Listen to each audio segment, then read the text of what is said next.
광주 신축 아파트 붕괴 사고로 실종된 6명에 대한 수색 작업은 추가 붕괴 우려로 일시 중단됐습니다. 오늘 안전 점검을 한 뒤 수색이 재개될 걸로 보입니다. 네, 오늘 0시 기준으로 발표될 국내 코로나19 신규 확진자는 4,000명 안팎으로 예상됩니다. 방역 지표는 안정세를 보이고 있지만 오미크론 확산이 변수로 떠오르는 가운데 정부는 모레 현행 거리두기 완화 여부 등을 발표할 예정입니다. 화이자에 먹는 치료제가 내일 국내로 들어오고 이르면 모레부터 투약할 걸로 보입니다. 정부는 오늘 투약 대상과 공급 기관 등 세부적인 내용을 발표합니다. 세계보건기구 WHO가 2달 안에 유럽 인구 절반 이상이 오미크론 변이에 걸릴 것으로 전망했습니다. 미국에서도 오미크론 변이 확산 영향으로 코로나19 신규 확진자와 입원 환자 수가 연일 최고치를 경신하고 있습니다. YTN 대선 여론조사에서 야권 단일 후보로 국민의당 안철수 후보가 오차 범위 안에서 국민의힘 윤석열 후보를 앞서고 단일화된 두 후보 모두 민주당 이재명 후보에 우세한 걸로 나타났습니다. 현재 다자구도에선 이재명, 윤석열 후보가 접전을 펼치고 안철수 후보도 두 자릿수 지지율을 보이며 상승세가 확인됐습니다. 내륙 곳곳에 한파특보가 내려진 가운데 오늘 아침 서울 기온이 영하 11도까지 떨어지는 등 새해 들어 가장 춥겠습니다. 서해상에서 들어온 눈구름대 영향으로 오늘 오전까지 호남과 제주에 눈이 내리겠습니다. 시청자 여러분 안녕하십니까? 네, 1월 12일 굿모닝 YTN 시작합니다. 네, 어제 광주에서 새로 짓던 39층짜리 아파트 일부가 무너져 내렸습니다. 네, 현재 현장에 있던 작업자 6명에게 연락이 닿지 않고 있는데 더 붕괴할 위험이 있어서 수색 작업도 쉽지 않은 상황입니다. 먼저 나연호 기자입니다. 아파트 저 높은 곳에서 커다란 구조물과 잔해가 와르르 무너져 내립니다. 심지어 강한 불꽃까지 튀더니 이내 사고 현장 주변은 먼지로 휩싸입니다. 제가 이제 옆에서 일하고 있었는데 전기가 나가고 갑자기 건물이 흔들려가지고 이제 깜짝 놀라서 보니까 먼지가 좀 들어오더라고요. 광주광역시 서구에 있는 39층짜리 아파트 건물 고층 일부가 무너져 내린 것은 오후 3시 45분쯤 23층부터 34층까지 건물 외벽이 뜯긴 것처럼 와르르 내려앉아 버렸습니다. 경비실에 앉아 있는데 뭐가 따닥 소리가 나더라고요. 우리가 느낄 정도로 경비실이 저 밑인데 그래가지고 그러더니 전기가 막 나가요.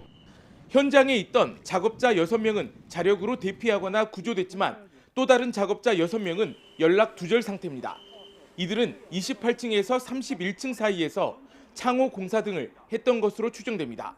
원인은 아파트 상층부 38층에서 콘크리트 사설 작업 중에 붕괴가 됐습니다. 사고가 난 아파트 건설 현장 시공사는 HDC 현대산업개발입니다. 지난해 6월 광주 학동 철거 건물 붕괴 사고로 9명이 숨진 아파트 건축을 추진했던 업체라 비판이 거셀 것으로 보입니다.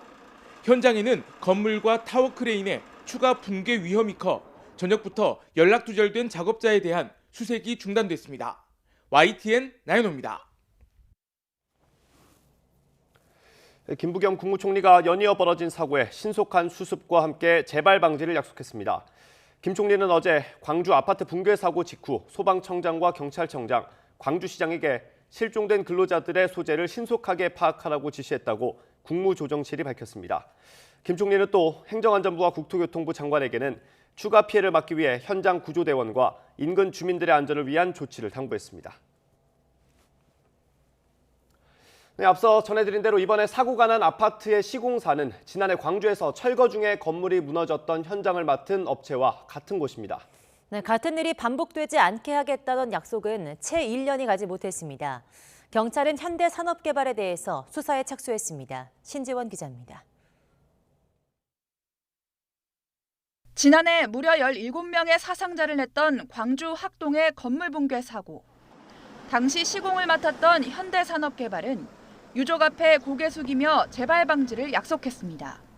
이러한 사고가 다시 발생하지 않도록 전사적으로 재발 방지 대책을 수립해 나가겠습니다. 하지만 불과 7개월 만에 같은 지역, 같은 시공사의 공사 현장에서 또다시 사고가 났습니다. 지하 4층, 지상 39층 규모의 아파트 신축 공사 현장입니다. 광주경찰은 즉각 수사본부를 꾸리고 현장의 관리 감독에 문제가 있었는지 조사에 나섰습니다. 학동 붕괴 참사 당시 수사를 맡았던 강력범죄수사대가 CCTV와 목격자 진술을 통해 사고 경위를 파악하고 있습니다. 이번에도 붕괴 징후가 있었다는 관련 증언이 나오면서 판박이 사고가 될 가능성이 제기되고 있습니다. 지난해 학동 참사 이후 현대산업개발 현장 소장 등 책임자들은 업무상 과실치사 등의 혐의로 재판에 넘겨졌습니다. 국회에서는 안전관리와 처벌을 강화하는 재발방지법이 통과됐습니다. 하지만 개정안이 통과한 날 공사 현장의 사고는 되풀이되고 말았습니다. 경찰은 현장에 대한 안전진단이 마무리되는 대로 관련 기관과 합동 감식을 진행할 방침입니다. YTN 신지원입니다.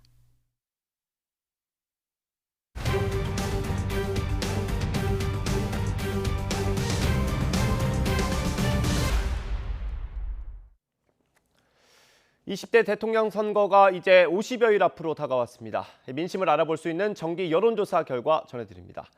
먼저 야권 단일화 관련 조사입니다. 국민의당 안철수 후보가 국민의힘 윤석열 후보의 오차 범위 안에서 적합도가 높은 걸로 나타났습니다. 야권이 누구로 합치든 민주당 이재명 후보보다는 많은 지지를 받았습니다. 먼저 박서경 기자의 보도입니다. 오는 3월 9일 실시되는 대선에서 국민의힘 윤석열 후보와 국민의당 안철수 후보 가운데 누가 단일 후보로 더 적합한지 물었습니다. 국민의힘 윤석열 후보가 35.6%, 국민의당 안철수 후보가 39.6%로 안철수 후보가 오차 범위 안에서 윤석열 후보에 앞섰습니다.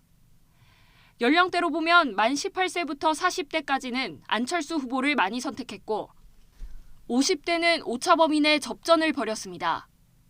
60세 이상에서는 윤 후보를 고른 사람이 많았습니다. 지역별로 보면 서울과 부울경, 호남에서 안철수 후보 적합도가 높았고 제주에서는 윤석열 후보의 적합도가 우세했습니다. 인천과 경기, 대전과 세종 충청, 강원, 대구 경북은 오차 범위 내를 기록했습니다. 성별로 나눴을 때는 남성의 경우 윤 후보가 안 후보를 오차 범위 안에서 앞섰고 여성의 경우 안 후보가 윤 후보를 오차 범위 밖에서 따돌렸습니다. 두 후보 단일화로 더불어민주당 이재명 후보와 경쟁했을 때를 물었습니다. 윤 후보로 단일화했을 때는 윤 후보가 43.6%, 이 후보는 38.1%로 윤 후보가 오차 범위 안에서 앞섰습니다. 안 후보로 단일화했을 때는 안 후보가 42.3%, 이 후보가 33.2%로 오차 범위 밖에서 안 후보가 유리한 것으로 나타났습니다. 다만 이번 선거에서 국민의힘과 국민의당이 단일 후보를 내는 게 가능할지에 대해서는 팽팽하게 맞섰습니다. 단일화가 불가능하다는 의견이 47.1%로 가능하다는 의견 43.5%보다 오차 범위 안에서 약간 높았습니다. YTN 박서경입니다. 네, 먹는 코로나19 치료제가 내일 국내에 처음으로 도입될 것으로 보입니다.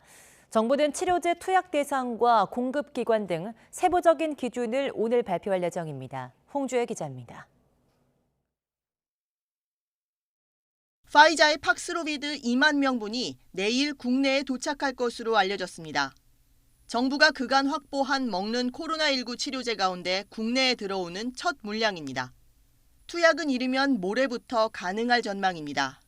한 번에 3알씩 하루 2번, 모두 닷새를 연속해 먹어야 하는 팍스로비드는 재택치료와 생활치료센터에서 주로 활용될 예정입니다.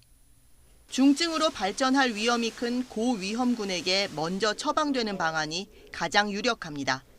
그런데 고위험군엔 고령자와 기저질환자뿐만 아니라 백신 미접종자도 포함돼 있어 앞으로 논란이 될 가능성이 있습니다. 백신을 맞지 않은 사람이 먼저 치료제를 먹는 상황이 생길 수 있는 겁니다. 또 증상이 나타나고 닷새 안에 복용해야 효과가 큰 만큼 진단에서 치료제 배송, 투약까지 신속히 이뤄지는 시스템도 마련돼야 합니다. 2만 명, 3만 명 환자들이 생기고 수천 명씩 배송을 해야 될 상황이 된다면은 공무원들이 해서는 가능하지 않을 것으로 보이기 때문에 결국은 그런 확진자 수가 늘어나게 되면은 동네 의원에서 처방을 하는 방법밖에 없을 것으로 보입니다. 정부는 관계기관과 협의를 마친 뒤 오늘 구체적인 먹는 치료제 도입 일정과 활용 방안 등을 발표할 계획입니다. YTN 홍주혜입니다. 미국 제약사 노바백스가 개발한 코로나19 백신의 국내 허가 여부가 오늘 결정됩니다.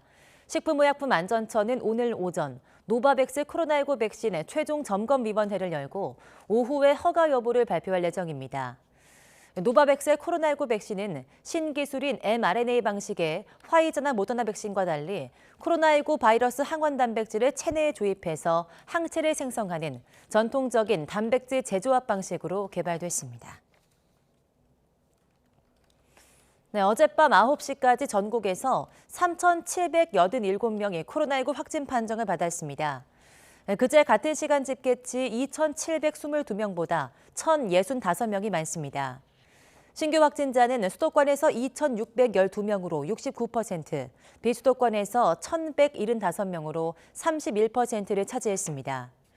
이런 추세로 볼 때 오늘 0시 기준으로 발표된 신규 확진자 수는 이보다 더 늘어 4,000명 안팎에 달할 것으로 보입니다.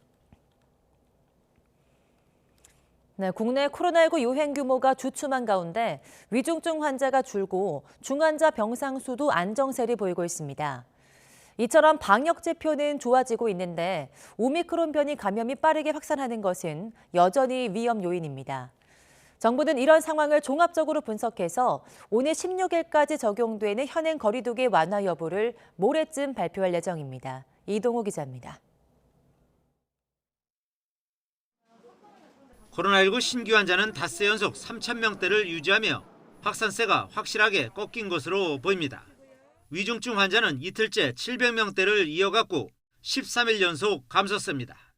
포화 상태에 달했던 중환자실 병상 가동률도 일상회복 전환 시점인 지난해 11월 1일보다도 더 낮아질 정도로 안정적인 수준입니다. 병상 배정을 기다리는 환자도 지난 12월 29일 이후 2주째 한 명도 없습니다. 하지만 오미크론 변이의 확산으로 해외 유입 사례는 청해부대 장병 집단 감염 발생인 지난해 7월 22일에 이어 두 번째로 많았습니다. 해외 유입의 경우 오미크론 변이 감염이 대부분을 차지하고 있습니다. 국내 오미크론 검출률도 빠르게 늘어 정부는 오미크론은 이달 안에 우세종이 될 것으로 보고 있습니다. 1월 중에는 델타 변이를 대체해서 우세종이 될 가능성이 높아지고 있습니다. 정부에서는 오미크론 우세화 이후 확진자 급증에 대비해서 방역 및 의료 대응 전략을 마련하고 있습니다. 정부는 일상회복위원회 회의에서 방역 패스 수위 조정과 함께 확진자 수 감소에 따른 거리두기 완화 등의 조치를 논의할 예정입니다. 우리가 사회가 돌아가야만 사실은 방역도 수용성이 커지는 것이기 때문에 지금 상황은 일단은 완화를 하면서 2주일 정도 더 보고서 설날 이전에 특별 방역 대책 우리 항상 하지 않았습니까? 정부는 오는 16일까지 적용되는 현행 거리두기의 완화 여부를 오는 금요일쯤 결정해 발표할 예정입니다. YTN 이동호입니다. 네, 미국에서 오미크론 변이로 코로나19가 급속히 퍼지면서 확진자 수가 연일 새 기록을 쓰고 있는 가운데 입원 환자 수도 최고치에 올라섰습니다. CNN은 현지 시간 11일 존스홉킨스 대학 데이터를 인용해서 최근 7일간의 하루 평균 신규 확진자가 75만 4,200여 명이라고 보도했습니다. 이는 미국에서 코로나19가 가장 극심했던 지난 겨울의 최고치 25만여 명의 거의 3배에 달하는 겁니다. 프랑스의 코로나19 하루 신규 확진자가 35만 명을 기록하면서 엿새 만에 또 사상 최다를 기록했습니다. 세계보건기구 WHO는 2달 안에 유럽 인구 절반 이상이 오미크론 변이에 걸릴 거라는 전망을 내놓았습니다. 김선희 기자입니다. 영국에 이어 프랑스의 오미크론 변이 감염이 갈수록 심각해지고 있습니다. 현지 시각 11일 하루 신규 확진자가 35만 명을 넘어섰습니다. 프랑스 보건당국은 코로나19 대유행 이후 사상 최다를 기록했다며 병원도 압박을 받고 있다고 우려했습니다. 입원 환자 2만 2천여 명 가운데 3,900명은 중환자실에 있어 봉쇄 조치를 피하려면 백신을 맞아야 한다고 강조했습니다. Nous n'avions jamais observé des chiffres pareils depuis le début de la crise sanitaire. J'ai parlé de raz-de-marée. Le terme me semble à la hauteur du nombre de contaminations. 이런 가운데 세계보건기구 WHO는 2달 안에 유럽 인구 절반 이상이 오미크론 변이에 걸릴 것이라고 경고했습니다. It is quickly becoming the dominant virus in Western Europe and is now spreading into the Balkans. 중앙아시아 일부 국가를 포함해 53개 나라를 관찰 중인데 50개 나라에서 오미크론이 확산하고 있다고 밝혔습니다. 새해 첫 주 유럽에서 오미크론 신규 확진 건수는 700만 건으로 불과 2주 만에 2배 넘게 확산한 겁니다. WHO는 또 코로나19를 독감과 같은 풍토병으로 취급해선 안 된다고 지적했습니다. We still have a huge amount of uncertainty. We still have a virus that's evolving quite quickly and posing quite new challenges. So we're certainly not at the point of being able to call it endemic. 오미크론은 우리가 경험한 어떤 변이보다 빠르고 폭넓게 확산하고 있다며 보건의료 인력이나 고령층 등 취약계층에 대한 추가 접종을 서둘러야 한다고 당부했습니다. YTN 김선입니다.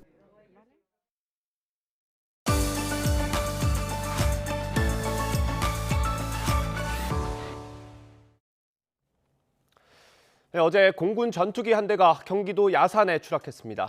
조종사는 2번이나 비상탈출을 시도했지만 끝내 빠져나오지 못하고 숨졌습니다. 김문경 기자의 보도입니다.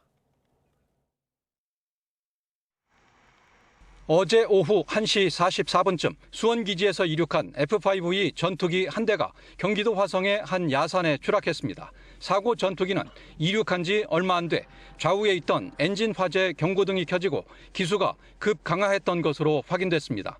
조종사인 신모 대위는 2번에 걸쳐 비상탈출을 시도했지만 빠져나오지 못하고 순직했습니다. 사고 전투기는 비행기지를 벗어난 뒤 민가 근처에 떨어졌지만 민간인 피해는 없었습니다. 나는 가정집에서 가스가 터져갖고 불났는 줄 알았어요. 아, 그래요? 그래가지고 이제 그 하염이 터지면서 그 연속적으로다가 꽝꽝 소리 난 거죠. 1980년 전후 도입되기 시작한 F-5E는 F-4 팬텀과 함께 한때 공군 주력 전투기로 이름을 날렸지만 노후화되기 시작하면서 추락 사고가 여러 차례 발생했습니다. 지난 2010년엔 강원도 평창 황병산 인근에 2대가 추락해 조종사 3명이 순직하는 등 2000년 이후 10여 대가 추락했습니다. 현재 단계적으로 일선에서 물러나고 있지만 아직 80여 대가 우리 영공을 지키고 있습니다. 완전 도태 시기는 국산 전투기 KF-21의 개발과 실전 배치가 완료되는 2030년 초로 예상됩니다. 공군은 앞서 지난 4일에는 최첨단 전투기인 F-35A의 랜딩 기어가 펴지지 않아 동체 착륙하는 아찔한 사고를 겪기도 했습니다. YTN 김문경입니다. 네, 문재인 대통령이 북한의 연이은 도발에 대해 국민이 불안하지 않도록 조치를 강구하라고 지시했습니다. 새해를 맞아 남북관계 개선에 박차를 가하려던 정부 계획에도 먹구름이 들이우고 있습니다. 홍선기 기자입니다. 2022년 새해 들어 북한이 무력 도발을 한 건 지난 5일에 이어 벌써 2번째입니다. 공교롭게도 2번 모두 문재인 대통령이 헬기를 이용해 현장 방문 일정을 진행하는 날이었습니다. 특히 지난 5일에는 문 대통령이 새해 첫 현장 일정으로 남북 접경 지역인 강원도 고성을 찾는 날 북한은 동해상으로 탄도미사일을 쐈습니다. 문 대통령은 당시 우려를 표명하면서도 대화의 끈을 놓지 말아야 한다는 입장을 밝혔습니다. 우리는 이러한 상황을 근원적으로 극복하기 위해 대화의 끈을 놓아서는 안 됩니다. 북한도 대화를 위해 더욱 진지하게 노력해야 합니다. 그러나 북한이 엿새 만에 다시 무력 시위에 나서면서 문 대통령의 대화 강조는 다소 머쓱해지게 됐습니다. 결국 문 대통령은 이번에는 우려 표명과 함께 남북관계가 더 이상 긴장되지 않고 국민이 불안하지 않도록 각 부처가 조치를 취하라고 지시했습니다. 엿새 만에 긴급회의를 또 소집한 국가안전보장회의 NSC도 대응 수위를 높였습니다. NSC는 지난 5일 발사 당시에는 단순히 우려 표명에 그쳤지만 이번에는 북한에 강한 유감을 전달했습니다. 정부는 그동안 남북관계 개선을 위해 최대한 북한을 자극하지 않아왔지만 상황은 여의치 않고 전망도 그리 밝지 않습니다. 특히 북한이 베이징 올림픽 불참을 공식 선언하면서 당분간 남북관계 개선의 계기도 딱히 찾기 어려워 보입니다.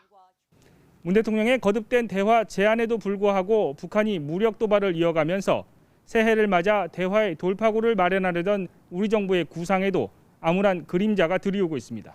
YTN 홍선기입니다. 대장동 개발 특혜 의혹 사건 첫 재판에서 이재명 당시 성남시장의 방침에 따랐다는 김만배 씨 측 주장을 두고 논란이 뜨겁습니다. 김 씨 측은 불법 로비가 없었다는 취지였다고 해명했지만 사실 이런 주장에는 화천대유 일당이 자신들을 방어하기 위한 논리가 깔려 있습니다. 이들이 노리는 게 뭔지 짚어봤습니다. 나혜인 기자입니다. 대장동 사건 첫 재판에서 이재명 민주당 대선 후보의 이름이 언급된 대목은 사업자 공모지침 관련 변론이었습니다.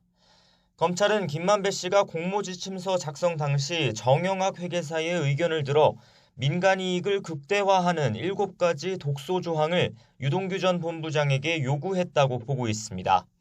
이를 두고 김 씨 변호인이 7가지 조항은 당시 성남시장이었던 이 후보가 지시한 방침에 따라 작성됐다고 반박한 겁니다. 당장 야권에선 김 씨가 몸통을 자백했다는 공세가 이어졌고 민주당 선대위는 개발 이익을 환수하려던 성남시의 공식 방침이지 이 후보의 사적 지시가 아니라고 선을 그었습니다. 김 씨 측도 논란이 일자 7가지 조항이 로비로 결정된 게 아니라는 걸 설명한 거라며 성남시장 지시를 받은 적 없다고 해명했습니다. 이재명 성남시의 방침에 따라 대장동 사업이 진행됐다는 건 김 씨 측의 일관된 주장입니다. 다만 이 후보는 이 후보대로 행정을 했고 김 씨는 김 씨대로 사업에 참여한 것뿐이라며 관련성은 일축해왔습니다. 그분은 그분 나름대로 최선을 다하신 거고 행정을 저희는 이제 시가 내놓은 정책에 따라서 공모에 진행한 것이라고 생각합니다. 첫 재판 뒤에도 이재명 지시는 완전한 왜곡이라고 했지만 성남시 방침은 부인하지 않았습니다. 이는 결국 핵심 쟁점인 최소 1,800억 원대 배임 혐의를 벗으려는 전략으로 풀이됩니다. 설령 성남도시개발공사의 배임 행위가 성립한다 하더라도 지자체 정책에 따라 참여한 민간 사업자에게 책임을 물을 수는 없다는 논리가 가능하기 때문입니다. 실제 김 씨 측은 첫 재판에서 배임 행위로 이익을 얻은 사람을 공범으로 볼 수 없다는 대법원 판례를 제시하며 공공영역의 유동규 전 본부장과 선을 긋기도 했습니다. 배임죄 성립 여부는 형사재판과 별도로 민법상 대장동 사업계약 자체를 무효로 하는 문제와도 맞닿아 있습니다. 김 씨 측이 수천억대 개발 이익을 지키기 위해서라도 배임 혐의 무죄 입증에 총력을 다할 거라는 분석이 나옵니다. YTN 나혜인입니다. 2,200억 원대 회사 돈을 빼돌린 오스템 임플란트 직원의 아버지가 숨진 채 발견됐습니다. 경찰이 아버지도 범행에 가담한 걸로 보고 체포하려고 했지만 영장이 기각됐던 걸로 확인됐습니다. 박기환 기자입니다. 도로 한편에 세워진 흰색 차량 주위로 경찰 감식반이 모여 있습니다. 문을 강제로 개방한 듯 차 유리도 산산이 깨졌습니다. 차 안에선 2,200억 원대 횡령을 벌인 오스템 임플란트 직원 이모 씨의 60대 아버지가 숨진 채 발견됐습니다. 이 씨의 여동생이 아침 7시쯤 아버지가 유서를 남긴 채 실종됐다고 신고한 지 10시간 만입니다. 경찰은 전날 이 씨 아버지의 자택을 압수수색해 남은 금괴 254kg을 확보했습니다. 당시 이 씨 아버지를 범죄 수익 은닉 등 혐의로 체포하려 했지만 법원이 영장을 기각해 그대로 철수했습니다. 경찰이 돌아가고 3시간여 뒤 집을 나선 이 씨 아버지는 10분 거리에 있는 도로에 차를 세운 뒤 극단적 선택을 한 것으로 보입니다. 경찰은 숨진 이 씨 아버지 사건을 공소권 없음으로 종결 처리하고 아직 찾지 못한 횡령금 추적에 수사력을 모으고 있습니다. 이 씨가 회사에 돌려주지 않은 횡령액 1,980억 원 가운데 750억 원 정도는 주식 투자 실패로 손실을 본 것으로 판단하고 있습니다. 경찰은 피해 회복을 위해 남은 금괴 100kg의 행방을 쫓으면서 공범이 있을 가능성에 대해서도 수사를 이어갈 방침입니다. YTN 박기환입니다. 지난 5일 밤 아시아나 항공 여객기로 카자흐스탄 알마티 공항에 도착했던 한국 승객들의 입국 수속이 현지 시각 11일 뒤늦게 진행됐습니다. 당시 긴급 대피 과정에서 입국 수속을 생략한 채 공항을 빠져나와 현지 거주지나 호텔 등에 머물렀던 탑승객들은 아시아나 항공 측의 안내에 따라 이날 정오 무렵부터 알마티 공항에서 수화물을 찾고 입국 수속을 밟았습니다. 알마티 공항이 정상 기능을 회복해가면서 아시아나 여객기는 현지 시각 13일 정오쯤 인천공항으로 돌아올 걸로 알려졌습니다. 네, 오늘 서울에 강력한 한파가 예보되면서 서울시가 올해 첫 수도 계량기 동파 경계 단계를 발령하기로 했습니다. 서울시는 오늘 오전 9시를 기점으로 동파 경계 단계를 발령한다고 밝혔습니다.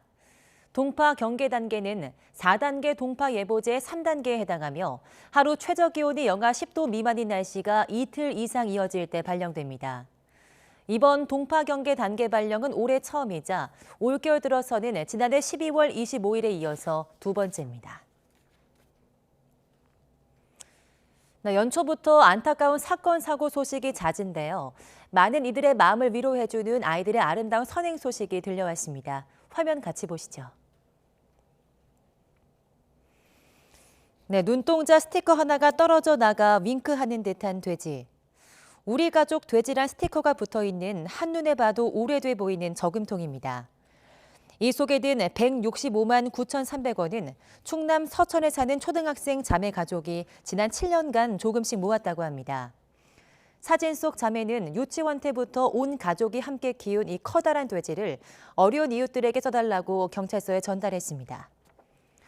네, 앞서 지난달 말에도 충남 공주에서 초등학생 형제가 게임기를 사려고 배불린 돼지 저금통을 이웃을 위해 내놓아 마음을 훈훈하게 해줬는데요.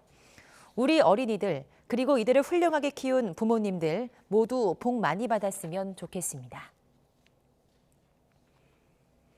네, 세계은행이 올해 전 세계 성장률을 4.1%로 하향 조정하면서 성장세가 크게 둔화할 것으로 전망했습니다. 오미크론의 급속한 확산이 이어질 경우에는 3.4%까지 낮아질 것으로 우려했습니다. 이종수 기자입니다. 세계은행은 현지 시각 11일 세계 경제 전망 보고서를 내고 지난해 5.5%였던 글로벌 성장률이 올해 4.1%, 내년 3.2%로 크게 둔화할 것으로 예측했습니다. 올해 성장률 전망치 4.1%는 지난해 6월에 예측한 것보다 0.2%포인트 떨어진 것입니다. 코로나19의 지속적 확산과 재정 지원 감소, 지속적인 공급망 병목 현상으로 위축될 것으로 봤습니다. 특히 오미크론의 급속한 확산이 이어질 경우 올해 세계 경제 성장률은 3.4%로까지 낮아질 수 있다고 경고했습니다. 여기에 올봄 미국을 비롯한 경제대국이 예상보다 빨리 기준금리를 인상할 경우 추가 하락 가능성도 있다고 말했습니다. 지난해 5.6% 성장한 것으로 추정되는 미국의 올해 성장률은 3.7%로 지난번 전망치보다 0.5%포인트 떨어졌습니다. 중국의 올해 성장률 전망치는 5.1%로 지난해 6월 전망치보다 0.3%포인트 낮아졌습니다. 유로 지역의 올해 성장률은 4.2%로 직전 전망치에 비해 0.2%포인트 하락했습니다. 일본은 2.9%로 0.3%포인트 상향됐습니다. 세계은행은 경제 전망 보고서를 낼 때 한국의 전망치는 따로 공개하지 않습니다. 세계은행은 전 세계적인 물가 상승이 각국의 통화 정책을 제약하고 있다고 분석했습니다. 선진국을 포함한 전 세계 물가 상승률은 2008년 이래 가장 높은 수준입니다. 데이비드 멜펠스 세계은행 총재는 세계 경제는 코로나19 인플레이션, 정책 불확실성에 동시에 직면했다며 국제사회의 협력과 포괄적 정책 대응을 주문했습니다. YTN 이종수입니다. 요즘처럼 추운 겨울, 침실에 난방 텐트를 펴면 3도 정도 더 따뜻하게 지낼 수 있다는 실험 결과가 나왔습니다. 난방비를 최대 21% 아낄 수 있고 환경에도 보탬이 된다고 합니다. 강정교 기자입니다. 겨울철 권장 실내 온도 섭씨 20도로 맞춘 실험실에 난방 텐트를 설치했습니다. 그 안에는 사람처럼 잠옷을 입고 이불을 덮은 특수 마네킹이 누워 있습니다. 인간의 체온과 비슷한 35도씨를 유지하는 데 필요한 보온력을 측정해 보니 평균 1kg. 겨울에 입는 외투보다 보온 효과가 좋았습니다.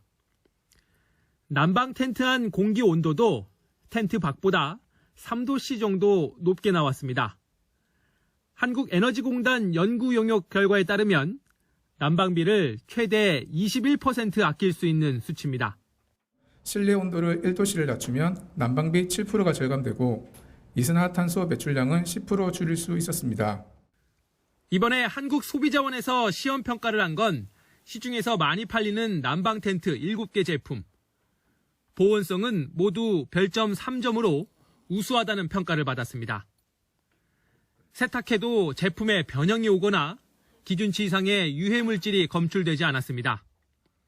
다만 프레임의 강도나 천막의 내구성 등에서는 약간의 차이를 보였고 불에 잘 타지 않는 방염 제품이라고 잘못 표시한 업체도 있었습니다.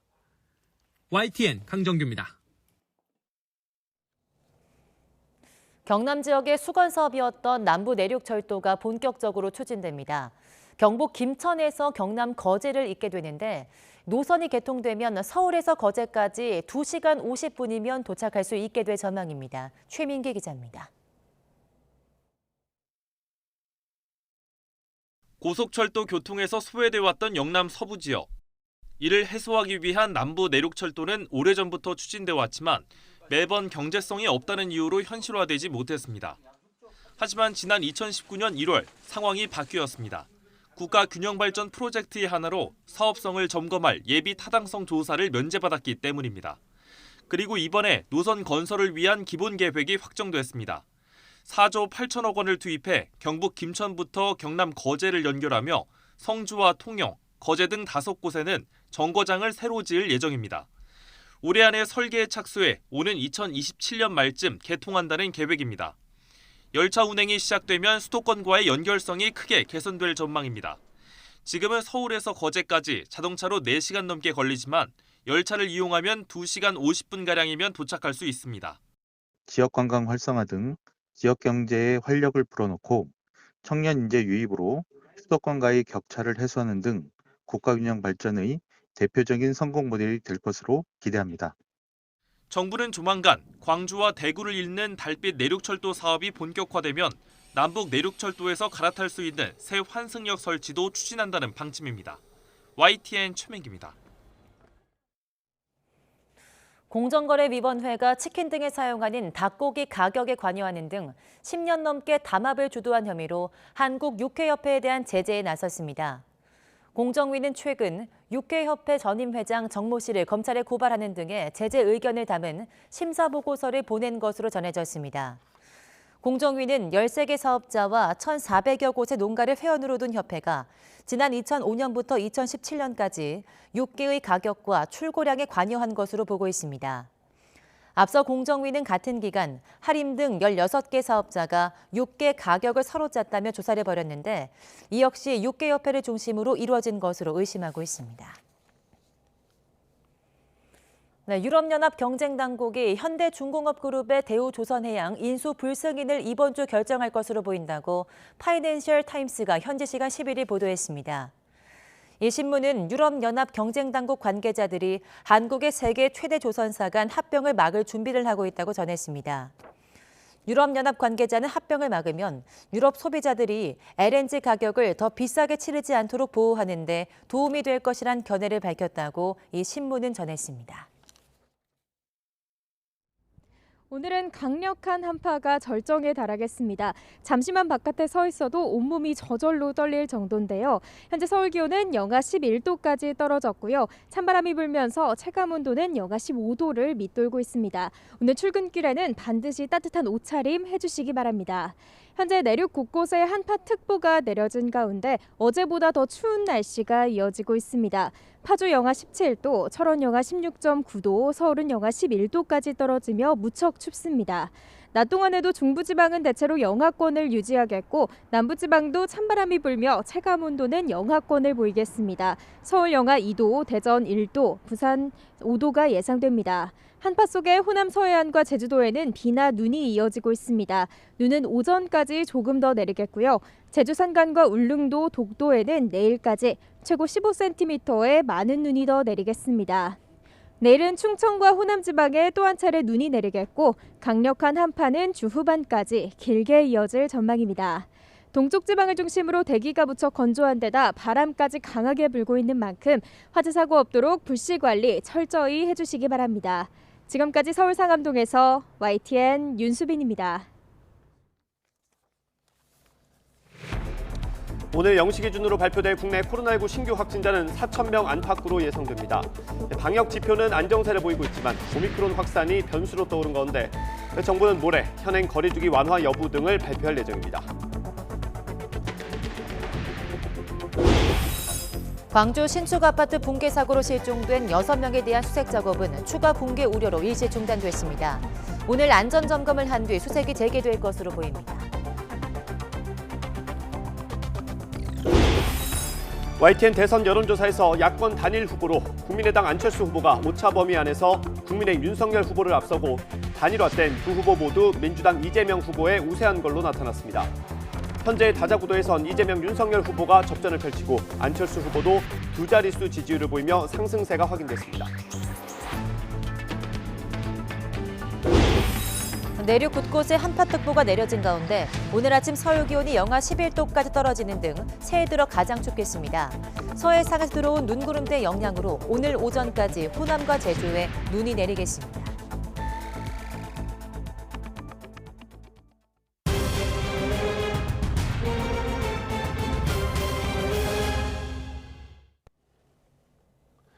정부는 연일 방역 패스 필요성을 설명하고 다른 나라보다 엄격한 것도 아니라고 강조하고 있습니다. 하지만 방역 패스 적용에 대한 유효성과 형평성 논란은 계속되고 있습니다. 이영원 기자입니다.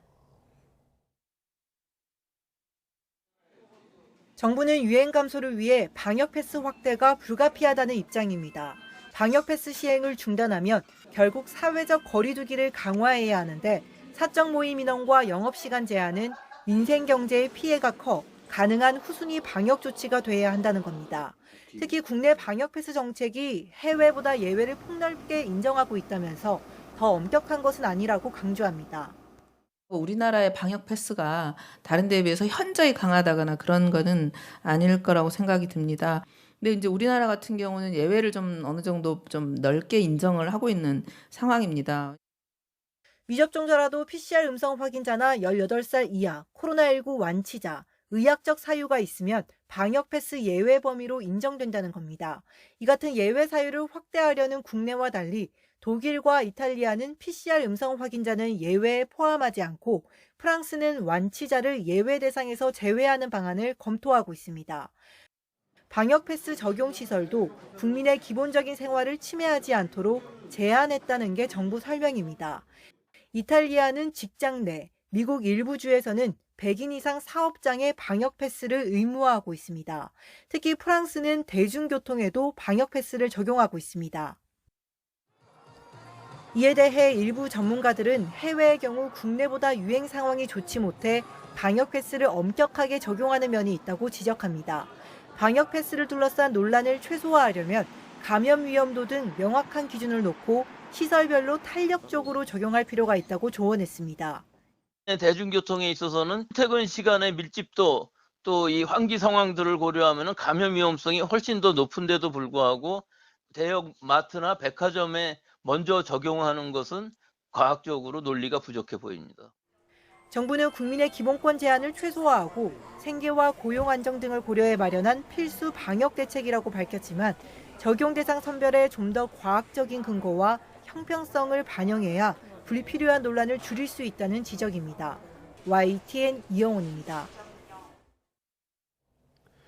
어젯밤 9시까지 전국에서 3,787명이 확진 판정을 받았습니다. 그제 같은 시간 집계치 2,722명보다 1,065명이 많습니다. 신규 확진자는 수도권에서 2,612명으로 69%, 비수도권에서 1,175명으로 31%를 차지했습니다. 이런 추세로 볼 때 오늘 0시 기준으로 발표될 확진자 수는 4,000명 안팎에 달할 것으로 예상됩니다. 일본에선 지난 연말에 비해 감염자가 10배 이상 급증하면서 비상이 걸렸습니다. 네, 일본 정부가 뒤늦게 추가 접종을 서두르고 있고 입국 규제도 다음 달 말까지 연장하기로 했습니다. 도쿄 이경아 특파원이 보도합니다. 취임 100일을 맞은 기시다 일본 총리. 소회에 앞서 취재진에게 내놓은 말은 3차 백신 접종 일정을 대폭 앞당기겠다는 것입니다. 불과 열흘 사이 전국 감염자가 10배 넘게 늘자 추가 접종이 발등에 불이 된 겁니다. 이에 따라 일반인 접종은 빠르면 이달부터 시작되고 12살 미만도 원하면 백신을 맞을 수 있게 됐습니다.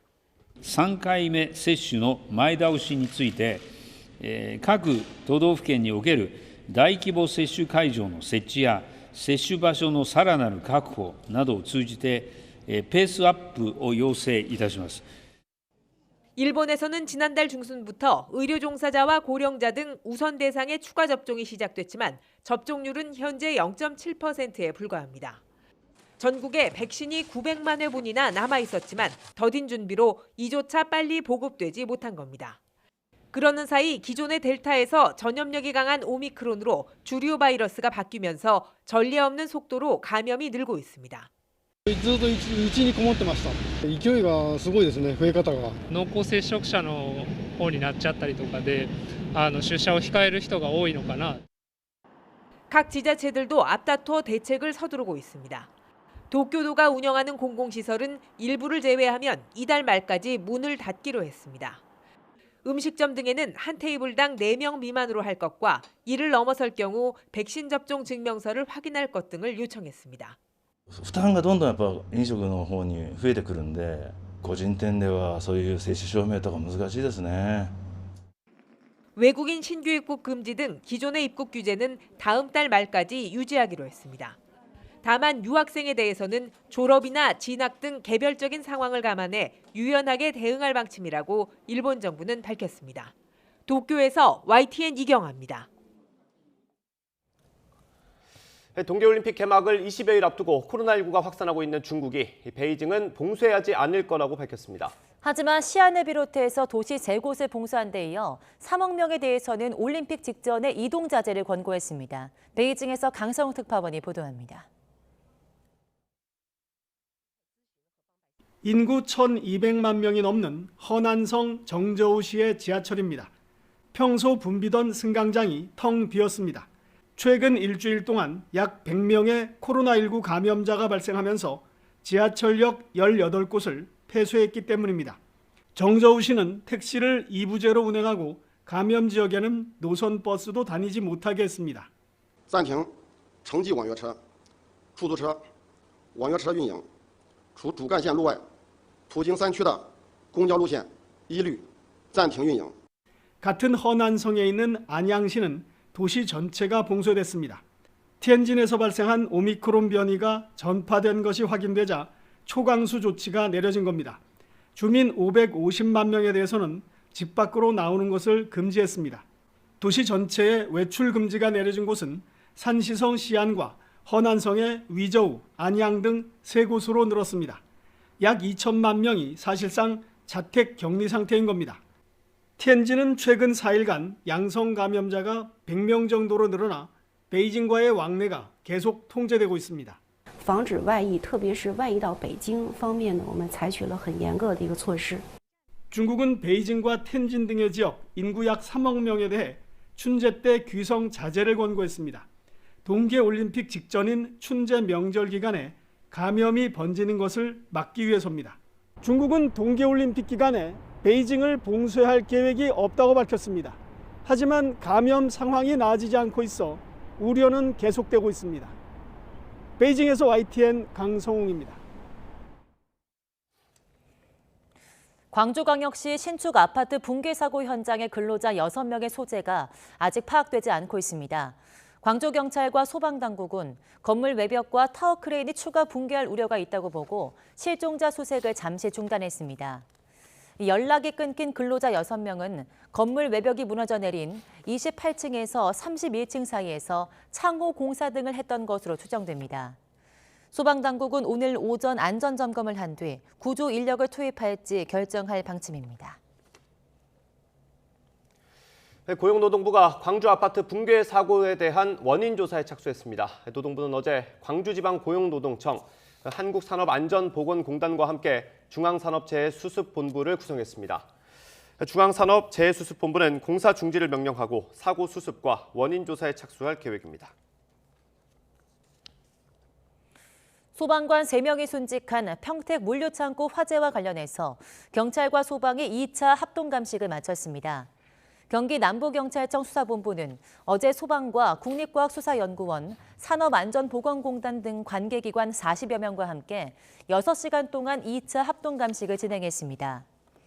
1차 감식에서는 최초 발화 장소인 1층 창고 바닥에서 시멘트 양생 과정에 사용된 것으로 추정되는 구리 열선이 발견됐는데 경찰은 해당 열선과 연결된 배전반에서 불길이 시작됐을 가능성도 함께 들여다보고 있습니다.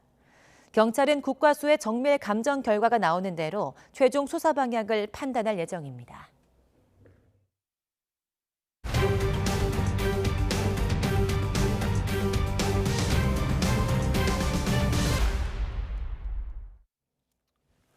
YTN은 20대 대선을 50여일 앞두고 실시한 대선 여론조사에서 국민의힘 윤석열 후보와 국민의당 안철수 후보가 단일 후보 적합도에서 오차 범위 내 접전을 벌이는 걸로 나타났습니다. YTN이 리얼미터에 의뢰해서 지난 12일부터 이틀 동안 전국 만 18세 이상 남녀 1,011명을 상대로 조사한 결과 단일 후보 적합도는 국민의힘 윤석열 후보가 35.6%, 국민의당 안철수 후보가 39.6%로 안철수 후보가 오차 범위 안에서 윤석열 후보에 앞섰습니다. 또 윤 후보로 단일화했을 때는 윤 후보가 43.6%, 더불어민주당 이재명 후보는 38.1%로 윤 후보가 오차 범위 안에서 앞섰고 안 후보로 단일화했을 때는 안 후보가 42.3%, 이 후보가 33.2%로 오차 범위 밖에서 안 후보가 유리한 걸로 나타났습니다. 이번 선거에서 국민의힘과 국민의당이 단일 후보를 내는 게 가능할지에 대해서는 불가능하다는 의견이 47.1%로 가능하다는 의견 43.5%보다 오차 범위 안에서 우세했습니다. 다자대결 구도에서는 윤석열 후보를 지지한다는 응답은 39.2%, 이재명 후보는 36.9%로 윤 후보가 이 후보를 2.3%포인트 앞섰습니다. 국민의당 안철수 후보는 12.2%로 YTN이 의뢰한 여론조사에서도 첫 두 자릿수 지지율을 기록했고 정의당 심상정 후보 3%, 새로운 물결 김동연 후보는 1.1%였습니다. 이번 대선에서 집권 여당의 정권 재창출을 바란다는 응답은 36.8%였고 국민의힘에 의한 정권 교체 42.1%, 기타 인물이나 정당에 의한 정권 교체는 16.3%로 전체 정권 교체 여론이 58.4%에 달했습니다. 정당 지지도는 더불어민주당이 33.5%, 국민의힘 36.1%로 2.6%포인트 차이였고 안철수 후보 상승세에 따라 국민의당도 두 자릿수 지지도를 기록했습니다. 문재인 대통령이 국정수행을 잘한다는 응답은 38.8%로 40% 아래로 내려갔습니다.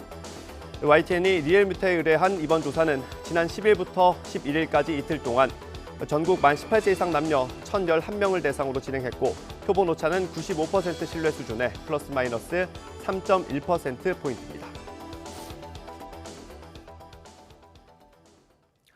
민주당 이재명 대선 후보가 경제와 디지털 혁신 정책을 발표했습니다.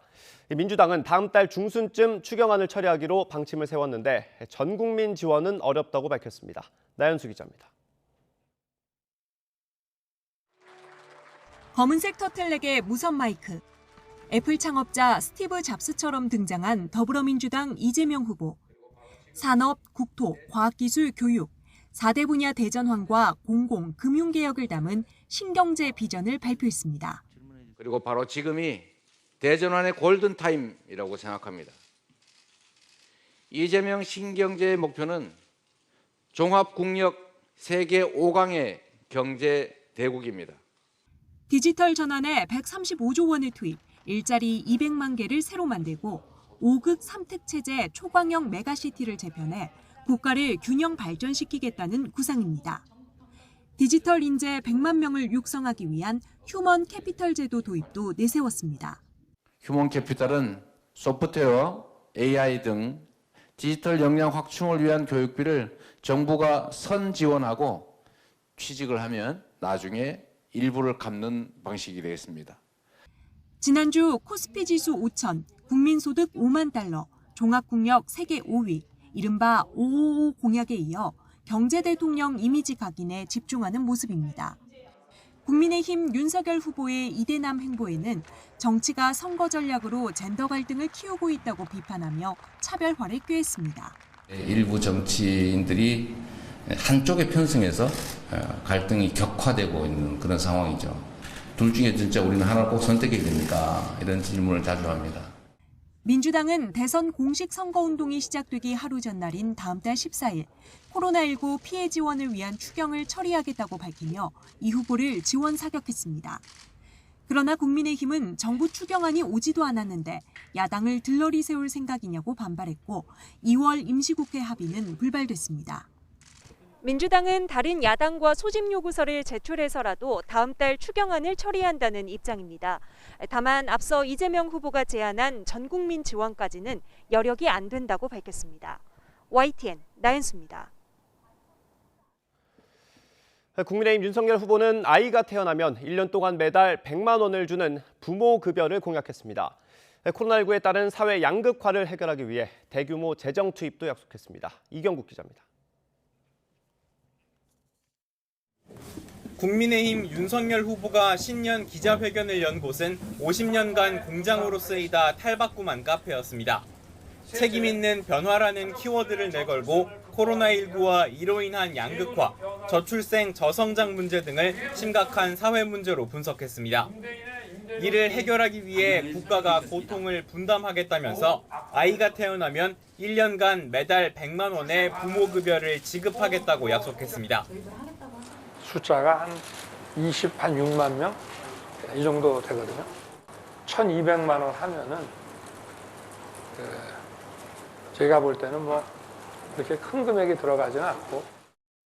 코로나19 방역 조치로 피해를 본 자영업자를 위한 임대료 나눔제도 공약했습니다.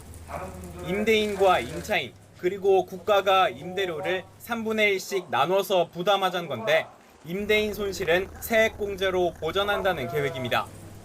3년에서 5년 이후에 순차적으로 그 재정 부담이 들어가는데 전체적으로 한 50조 정도를 예상하고 있습니다. 회견을 마친 뒤에는 코로나19 관련 토론회에 참석해 정부의 방역 정책을 거듭 비판했고 방역 일선 간호사들과 만나 처우를 대폭 개선하겠다고도 강조했습니다. 여러분의 그 절망과 고통은 상상하기 어렵습니다. 국민과 정부가 합당한 처우를 해주는 것이 바로 공정과 상식입니다. 그러나 대규모 재정 투입을 예고한 공약에 재정 마련에 대한 구체적인 고민이 없었다는 비판이 바로 제기됐습니다. 변화의 의지는 넘치고 책임은 한 스푼에 불과한 것이 아닌지 의문이 듭니다. 일자리와 주거 부족 등이 복합적으로 작용하여 발생하는 문제입니다. 병사 월급 인상 같은 공약이 20대 남성에게만 집중됐다는 지적도 나왔습니다. 선대위 쇄신 이후 각종 정책을 쏟아내는 윤석열 후보. 정책 편향성 논란을 일축하고 구체적인 실행 계획과 신뢰성이 뒷받침될 수 있을지가 관건이 될 것으로 보입니다. YTN 이경국입니다. 국민의당 안철수 후보가 국민통합 내각을 띄우고 야권 단일화엔 다시 한번 선을 그었습니다. 국민의힘 윤석열 후보는 국민이 판단할 문제라며 여지를 뒀고 국민의힘 내부에서는 찬반이 엇갈리는 분위기입니다. 최하영 기자의 보도입니다. 국민의당 안철수 후보는 한국기자협회 초청 토론회에서 개헌 필요성을 강조했습니다. 단순히 임기를 4년 중임제로 바꾸는 것이 아니라 권력 축소형 대통령제가 필요하다는 겁니다. 제왕적 대통령제를 분권형 대통령제로 바꾸고 그리고 또 시대가 요구하는 여러 가지 새로운 가치들을 거기에 담아야 된다고 생각합니다. 야권 후보 단일화 가능성에 대해선 관심 없다며 완주 의지를 거듭 밝혔습니다. 저는 대통령 선거에 출마한 이유가 제가 대통령이 되고 정권 교체를 하겠다 그렇게 나온 겁니다. 단일화를 통한 공동정부가 아닌 내각을 통한 협치, 국민 통합 내각을 연일 내세운 이유이기도 합니다. 하지만 대선을 50여일 앞두고 대선 구도가 양강에서 3자로 재편될 조짐을 보이면서 야권 단일화에 대한 관심은 꺼지지 않고 있습니다. 국민의힘 윤석열 후보는 단일화에는 여전히 말을 아꼈지만 유권자인 국민들께서 판단하실 문제고 제가 언급할 문제는 아닌 것 같습니다. 국민의힘 속내는 복잡해 보입니다. 내부에선 단일화는 국민의 명령이라며 필연적이란 의견도 나오지만 이준석 대표는 단일화 효과에 큰 의미가 없다며 당과 안 후보 사이 거간꾼이 나오면 안 된다고 경고했습니다. 지금 이제 거간꾼들이 활약할 시간입니다. 이제 저는 그런 거야말로 선거에서 지금 상승세를 탄 우리 후보에게 찬물을 끼얹는 행위다.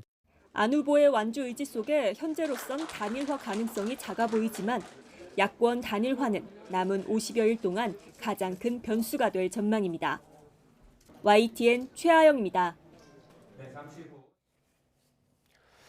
북한이 어제 김정은 국무위원장이 참관한 가운데 극초음속 미사일 시험 발사를 성공시켰다고 밝혔습니다. 노동당 기관지 노동신문은 김정은 위원장이 국방과학원에서 진행한 극초음속 미사일 시험 발사를 참관했다면서 극초음속 미사일 시험 발사에 연속 성공했다고 전했습니다. 신문은 발사된 미사일에서 분리된 극초음속 활공 비행 전투부는 거리 600km 계선에서부터 활공 재도약하며 강한 선회 기동을 수행해 1000km 수역의 설정 표적을 명중했다고 주장했습니다. 김 위원장은 국방력 발전 5개년 계획의 핵심 5대 과업 가운데 가장 중요한 전략적 의의를 가지는 극초음속 무기 개발 부문에서 대성공을 이룩한 성과를 높이 평가했다고 신문은 전했습니다.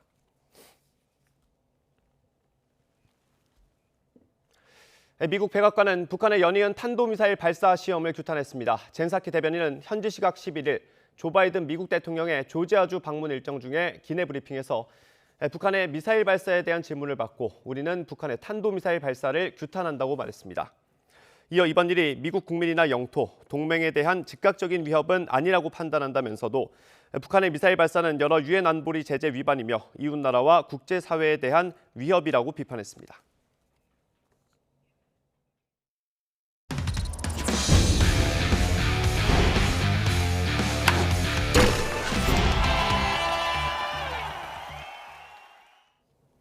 네, 바르셀로나 유스팀 출신의 이승우 선수가 유럽 생활을 정리하고 고향팀 수원FC에서 새롭게 출발합니다. 톡톡 튀는 개성은 잠시 내려놓고 실력과 행동으로 이름값을 하겠다는 각오입니다. 조은지 기자입니다. 빨간색 수원FC 옷을 입고 등장한 이승우. 거센 눈보라에 팀 훈련이 갑자기 취소됐지만 열띤 취재 열기에 보답하듯 이승우는 혼자서 잠깐 운동장에 섰습니다. 쌀쌀한 날씨에도 싱글벙글, 한국에서 처음 해보는 동계 훈련에 새내기 K리거는 대만족, 마음 편하게 몸을 만들고 있습니다. 한국어로 서로 이야기하고 끝나고 커피도 마시고 이런 내기도 하고 그냥 이런 생활 속에서의 편리함과 즐거움이 있어서 너무 재밌고 집에 온 느낌인 것 같아서. 이승우는 코리안 메시로 불린 특급 유망주입니다. 16세 아시아 챔피언십 결승 한일전에서 보여준 환상적인 득점과 20세 월드컵 아르헨티나전 칩슛, 아시안게임 금메달을 만든 이른바 손흥민 비켜 골까지 톡톡 튀는 개성으로 사랑을 듬뿍 받았습니다. 하지만 유럽 무대에서 내내 겉돌다가 어느덧 25, 한 경기라도 더 뛸 수 있는 국내 무대에서 새롭게 출발하는 이승우는 이제는 개성보다는 겸손, 말보다는 행동으로 보여줄 각오입니다. 기자분들께서 너무 공격적으로 저를 대해주셔가지고 말보다는 좀 더 경기장 안에서 더 많이 보여주고 싶고 10개 하고 나서 더 20개를 하겠다 이렇게 말씀드리겠습니다. 지난해 승격하자마자 5위에 오른 다크호스 수원FC에서 이승우는 공격 본능도 뽐내고 2019년을 마지막으로 달지 못한 A대표팀 태극마크도 되찾고 싶습니다. 모든 선수들의 꿈의 자리이고 소속팀에서 최선을 다하고 소속팀에서 좋은 모습을 보여준다면 기회가 있을 거라 생각을 하고. 바르셀로나 출신 이승우와 백승호의 맞대결 등 이야깃거리가 풍성한 K리그는 다음 달 19일 공식 개막합니다. YTN 조은지입니다. 네, 선수들도 달콤한 휴식을 취하고 있는 요즘 동계 훈련을 시작한 야구인들이 있습니다. 바로 그라운드에 포청천 야구 심판들인데요. 올 시즌 스트라이크 존의 변화가 예고돼 있어서 휴가도 반납하고 일찌감치 적응 훈련에 돌입한 겁니다. 김상희 기자가 현장에 다녀왔습니다. 야구 심판과 충돌을 부르는 판정 중 많은 부분은 스트라이크 볼 판정입니다. 타자는 타자대로, 투수는 투수대로 불만이 터져 나오는데 일관성 위주의 고가 평가를 의식한 심판들이 소극적인 판정을 내리면서 스트라이크 존이 계속 좁아졌다는 지적입니다. 올 시즌 스트라이크 존 확대가 예고된 가운데 KBO 심판들이 고척 스카이돔에 모였습니다. KBO는 심판 평가 원칙을 정확성으로 바꾸고 야구 규칙에 충실하게 스트라이크 존을 적용하기로 했습니다. 특히 좌우는 그렇게 큰 차이는 없다고 보는 거고 높은 거를 조금 높다 싶더라도 그냥 스트라이크 콜을 하는 훈련들을 아시겠죠? 네. 그러면 야구 규칙에 명시된 스트라이크 존은 타자 어깨와 바지 윗부분의 중간을 상한으로 무릎 아랫부분을 하한으로 하는 홈베이스 상공을 의미합니다. 원칙에 충실하겠다는 KBO의 방침대로라면 신장 165cm의 타자와 190cm 선수에게 적용되는 스트라이크 존 높낮이는 적지 않은 차이를 보일 전망입니다. 적극적인 타격도 이뤄낼 것이고 그다음에 이게 처음 시행하다 보면 선수들하고 마찰은 어느 정도 감소하고 있습니다. 지금. 국제 경쟁력 강화뿐 아니라 볼넷이 많아지고 경기 시간이 늘어지는 타고 투저 악순환을 더 늦기 전에 바로잡겠다는 취지입니다. 소신껏 할 수 있는 그런 분위기, 환경이 좀 조성돼야 되지 않나. 플레이어나 코칭 스태프들한테 좀 협조, 그리고 이제 언론도 많은 그런 협조가 있어야지. KBO는 스트라이크 존 확대는 과거에도 여러 차례 시도됐지만 구단의 지속적인 항의로 실패했다며 동계 훈련과 시범 경기를 통해 적극 협조를 당부하겠다는 방침입니다. YTN 김사익입니다. 네, 시행사가 분양 입주자에게 추가 공사비를 요구하며 횡포를 부린 이른바 무법지대 아파트에 대해서 경찰이 대응에 소극적이었다는 점을 뒤늦게 인정하고 사과했습니다. 이전보다는 적극적으로 대처하기로 했는데 그래도 주민들이 받아들이기엔 부족한 점이 있어 보입니다. 이준엽 기자입니다. 서울 북한산 자락에 자리 잡은 305세대 아파트. 시행사가 분양 입주자들에게 근거 없는 추가 공사비를 요구하면서 전기 차단과 자물쇠 파손, 그리고 현관문 용접이 횡행하는 무법지대가 된 실태가 YTN 보도로 드러났습니다. 가해 행위를 하는 것을 멈추게 하고 가해자한테 이렇게 하면 안 되고 차라리 그 사람들한테 정당하게 법을 통해서 뭘 권리를 행사를 해라라고 얘기를 해야 되는 게 당연한 거 아니냐. 시행사와 입주민 사이 갈등이 2달여 동안 이어지다가 관련 보도가 나가자마자 경찰이 그동안 있었던 소극적인 대응을 인정했습니다. 사안이 복잡해 결론을 빨리 내지 못했다며 대응 방침이 늦게 수립된 점에 대해 사과했습니다. 다만 지난 8월부터 접수한 72건 가운데 14건은 입건할 정도로 현장 조치에 애써왔고 그동안 다양한 곳에서 자문받으며 해법을 찾으려 노력해왔다고 해명했습니다. 경찰은 앞으로 이른바 무법 아파트 출동 시 적용될 3가지 대응 지침을 내놨습니다. 먼저 전기 차단을 비롯한 직접적인 권리 행사 방해에 대해서는 현장에서 바로 대응하기로 했습니다. 일반 분양자가 입주할 때는 반드시 법원 집행관을 대동한 뒤 비용은 시행사에 청구하도록 안내하기로 했습니다. 다만 드럼통처럼 집이 아니라 복도에서 위협 행위를 하면 직접 파손은 아니기에 현장 대응이 어려워 고소로 유도하겠다고 밝혔습니다. 하지만 법원 판결이 제대로 구속력을 발휘하지 못하고 경찰도 더 적극적인 조치를 내놓지 못하는 상황이 여전히 아쉽다고 지적이 나옵니다. 권리가 있고 또는 없고에 대한 판단조차가 애매하더라도 어떤 부분을 폭력적으로 물리력을 행사하는 부분이 있다면 당연히 경찰이 투입해서 물리력의 행사를 막거나 주의를 당부하는 게 맞다고 보여져요. 결국 피해 입주민들이 실질적으로 느낄 만한 경찰의 대응 조치가 필요해 보입니다. YTN 이준엽입니다. 오늘 아침 출근길은 어제보다 따뜻한 옷차림 하셔야겠습니다. 내륙 곳곳에 한파특보가 내려진 가운데 오늘은 강추위가 절정에 달하겠는데요. 현재 서울 기온은 영하 11도까지 떨어졌고 찬바람의 체감 온도는 영하 16도를 밑돌고 있습니다. 계속되는 추위에 면역력이 떨어지지 않도록 건강관리 잘해주셔야겠습니다. 추위 속에 호남 서해안과 제주도에는 오전까지 눈이 조금 더 내리겠고요. 내일까지 제주 산간과 울릉도 독도에는 최고 15cm의 폭설이 더 쏟아지겠습니다. 오후부터 하늘에는 구름량이 점차 늘겠고요. 동쪽 지방은 대기가 무척이나 건조하겠는데요. 여기에 바람까지 다소 강하게 부는 만큼 불조심해 주셔야겠습니다. 낮 동안에도 찬바람이 불며 종일 춥겠습니다. 오늘 서울의 한낮 기온은 영하 2도, 대전은 1도, 대구는 3도, 부산은 5도 선에 머물겠습니다. 내일은 충청과 호남 지방에 또 한 차례 눈이 내리겠고요. 추위는 주말부터는 서서히 누그러질 전망입니다. 지금까지 날씨 정보였습니다.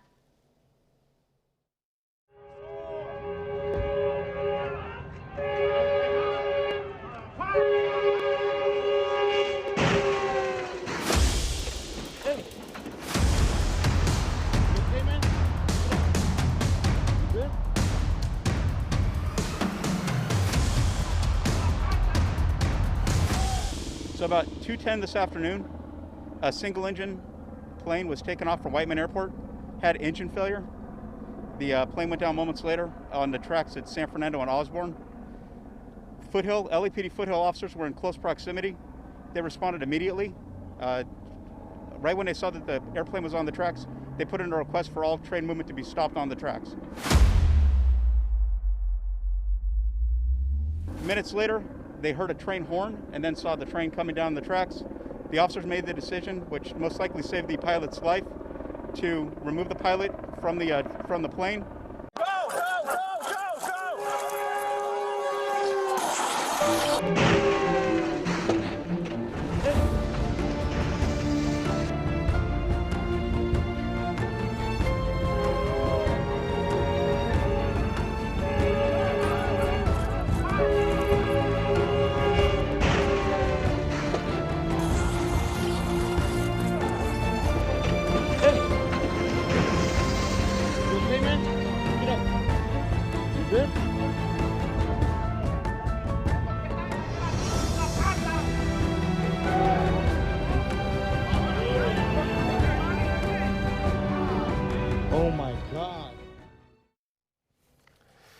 네, 국내 코로나19 확진자 증가세가 주춤한 가운데 위중증 환자가 줄고 중환자 병상도 안정을 되찾았습니다. 다만 오미크론 변이가 빠르게 확산하는 건 위험 요인인데요. 정부는 이 상황을 종합해서 모레쯤 거리 두기를 연장할지 발표할 예정입니다. 보도에 이동우 기자입니다. 코로나19 신규 환자는 닷새 연속 3,000명대를 유지하며 확산세가 확실하게 꺾인 것으로 보입니다. 위중증 환자는 이틀째 700명대를 이어갔고 13일 연속 감소세입니다. 포화 상태에 달했던 중환자실 병상 가동률도 일상회복 전환 시점인 지난해 11월 1일보다도 더 낮아질 정도로 안정적인 수준입니다. 병상 배정을 기다리는 환자도 지난 12월 29일 이후 2주째 한 명도 없습니다. 하지만 오미크론 변이의 확산으로 해외 유입 사례는 청해부대 장병 집단 감염 발생인 지난해 7월 22일에 이어 두 번째로 많았습니다. 해외 유입의 경우 오미크론 변이 감염이 대부분을 차지하고 있습니다. 국내 오미크론 검출률도 빠르게 늘어 정부는 오미크론은 이달 안에 우세종이 될 것으로 보고 있습니다. 1월 중에는 델타 변이를 대체해서 우세종이 될 가능성이 높아지고 있습니다. 정부에서는 오미크론 우세화 이후 확진자 급증에 대비해서 방역 및 의료 대응 전략을 마련하고 있습니다. 정부는 일상회복위원회 회의에서 방역 패스 수위 조정과 함께 확진자 수 감소에 따른 거리 두기 완화 등의 조치를 논의할 예정입니다. 우리가 사회가 돌아가야만 사실은 방역도 수용성이 커지는 것이기 때문에 지금 상황은 일단은 완화를 하면서 2주일 정도 더 보고서 설날 이전에 특별 방역 대책 우리 항상 하지 않았습니까? 정부는 오는 16일까지 적용되는 현행 거리 두기의 완화 여부를 오는 금요일쯤 결정해 발표할 예정입니다. YTN 이동호입니다. 어젯밤 9시까지 전국에서 3,787명이 코로나19 확진 판정을 받았습니다. 그제 같은 시간 집계치 2,722명보다 1,065명이 많습니다. 신규 확진자는 수도권에서 2,612명으로 69%, 비수도권에서 1,175명으로 31%를 차지했습니다. 오늘 0시 기준으로 발표될 확진자 수는 4,000명 안팎에 달할 것으로 예상됩니다. 화이자의 코로나19 먹는 치료제가 내일 낮 국내에 도착합니다. 방역 당국은 내일 낮 12시 5분쯤 화이자사의 코로나19 치료 알약인 팍스로비드 초도 물량이 인천공항에 도착한다고 밝혔습니다. 이와 관련해 정부는 오늘 치료제 도입 물량과 우선 투약 순위 등 경구용 치료제 활용 방안에 대해서 발표할 예정입니다. 질병관리청은 보건소와 관련 기관 종사자, 담당 약국 등의 코로나19 먹는 치료제 관련 교육을 실시했다고 설명했습니다. 화이자의 먹는 치료제는 코로나19 알약 2알과 함께 에이즈 치료제 1알로 구성되어 있습니다. 왜 에이즈 치료제가 쓰이는지 궁금하실 텐데요. 과학적인 이유가 있습니다. 이성규 기자가 설명해 드립니다. 입원과 사망 비율을 88% 감소시키는 것으로 알려진 화이자의 먹는 치료제 팍스로비드. 팍스로비드는 코로나19 알약 2알과 기존의 에이즈 치료제로 쓰이는 알약 1알로 구성됐습니다. 코로나 치료 알약은 코로나19 바이러스의 증식에 필요한 단백질의 기능을 억제해 결과적으로 바이러스 증식을 차단합니다.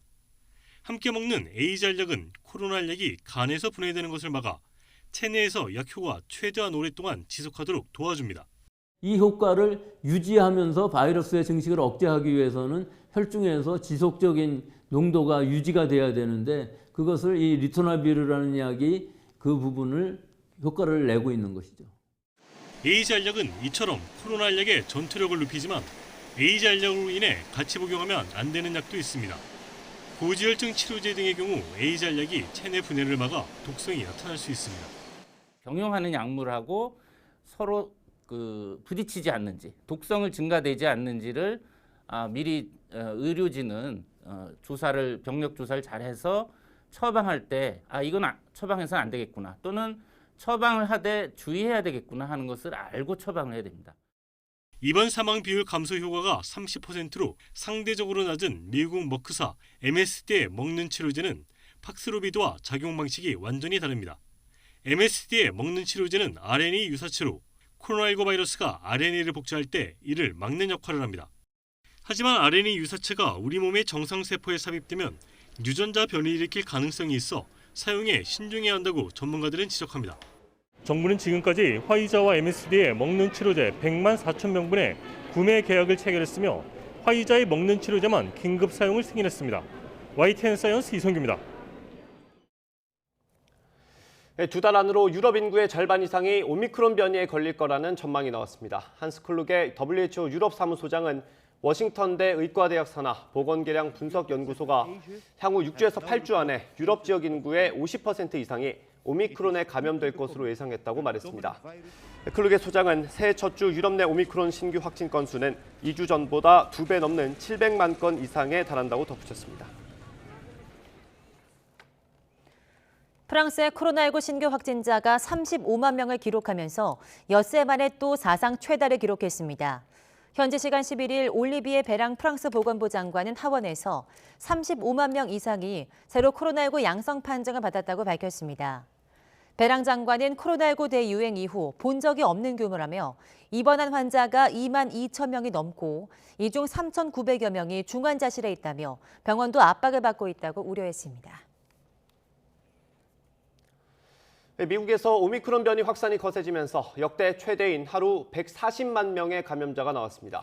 확진자만큼 가파르진 않았던 입원 환자 수도 대유행 이후 사상 최대치에 올라섰습니다. 워싱턴 강태욱 특파원이 보도합니다.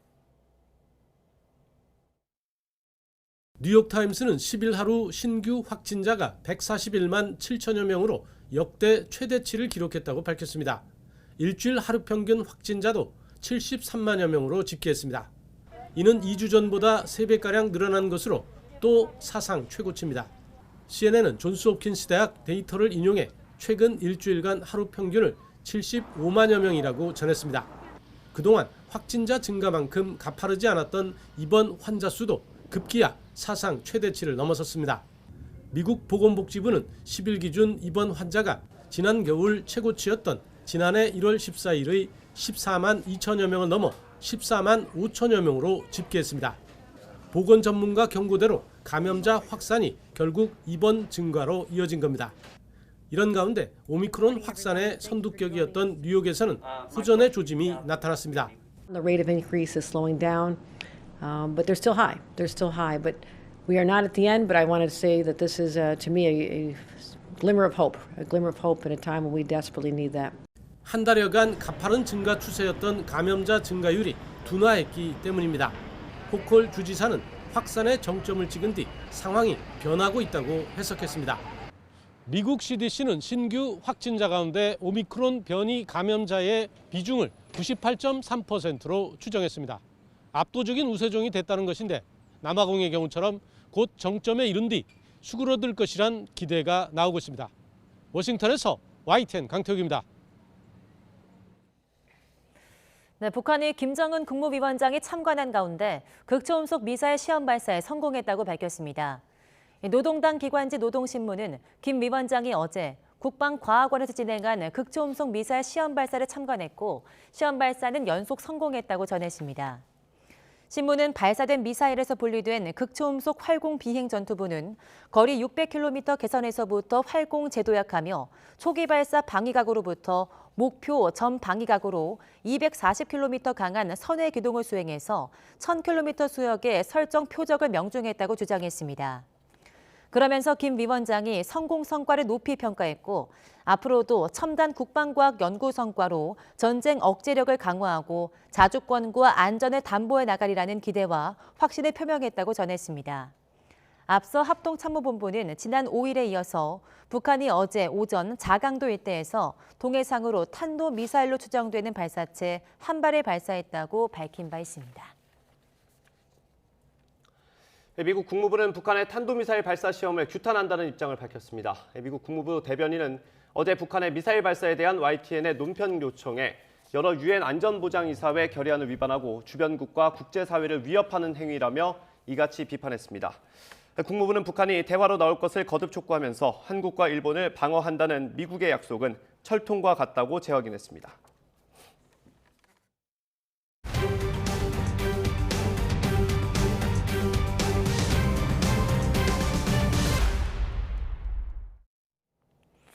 네, 20대 대통령 선거가 50여일 앞으로 다가온 가운데 YTN이 정기 여론조사를 실시했습니다. 야권 단일 후보 적합도를 조사한 결과 국민의당 안철수 후보가 국민의힘 윤석열 후보의 오차 범위 안에서 앞서는 것으로 나타났습니다.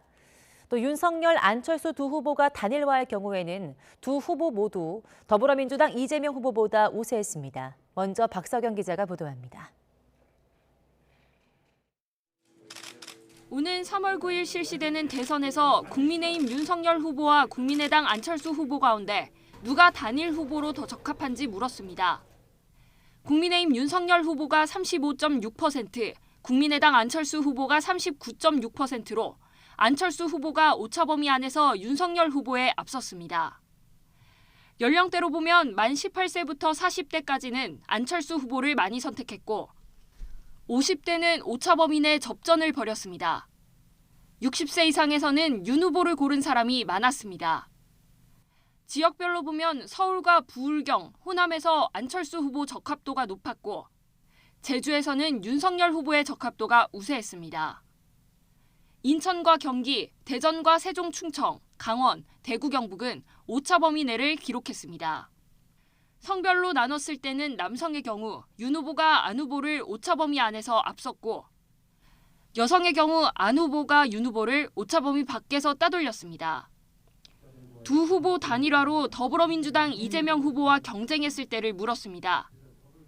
윤 후보로 단일화했을 때는 윤 후보가 43.6%, 이 후보는 38.1%로 윤 후보가 오차 범위 안에서 앞섰습니다. 안 후보로 단일화했을 때는 안 후보가 42.3%, 이 후보가 33.2%로 오차 범위 밖에서 안 후보가 유리한 것으로 나타났습니다. 다만 이번 선거에서 국민의힘과 국민의당이 단일 후보를 내는 게 가능할지에 대해서는 팽팽하게 맞섰습니다. 단일화가 불가능하다는 의견이 47.1%로 가능하다는 의견 43.5%보다 오차 범위 안에서 약간 높았습니다. YTN 박서경입니다. 야권 단일화에 대한 관심이 커지고 있지만 국민의당 안철수 후보는 단일화 가능성을 거듭 부인했습니다. 안 후보는 어제 열린 한국기자협회 초청 토론회에서 대선에 출마한 이유가 대통령이 되고 정권 교체를 하겠다고 나온 것이라며 야권 단일화는 관심 없고 조건도 생각하지 않는다고 밝혔습니다. 또 이른바 공동정부론에 대해서도 대통령제에서 공동정부가 제대로 작동하지 못하고 결국 약속도 지키지 못하고 깨진 선례를 봤다면서 선을 그었습니다. 국민의힘 이준석 대표 역시 야권 단일화에 부정적 입장을 밝히면서 안철수 후보는 지지율 상승을 뒷받칠 만한 역량이나 준비가 덜 돼 있어서 어차피 일장춘몽이라고 깎아내렸습니다. 이 대표는 어제 오후 KBS 라디오 인터뷰에서 안 후보가 결국 양비론 기반의 안티 정치를 할 것 같다며 그런 상황이 되면 또 지지율이 빠질 것이라고 밝혔습니다. 이어 윤석열 후보는 지난 주말부터 적극적인 자세로 표심 공략에 나서 잃었던 표를 다시 회복하고 있다며 이렇게만 하면 당선시킬 수 있을 것 같다고 말했습니다. 네, 현재 다자구도에선 이재명, 윤석열 두 대선 후보가 오차 범위 안에서 팽팽한 접전을 이어가고 있습니다.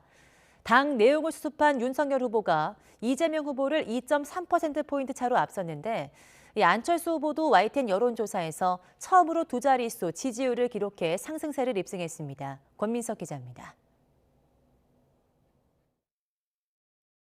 오는 3월 대선에서 대선 후보 5명 가운데 누구에게 투표할지 물었습니다. 국민의힘 윤석열 후보가 39.2%, 더불어민주당 이재명 후보는 36.9%로 오차 범위 아닌 2.3%포인트 차이로 윤 후보가 이 후보를 앞섰습니다.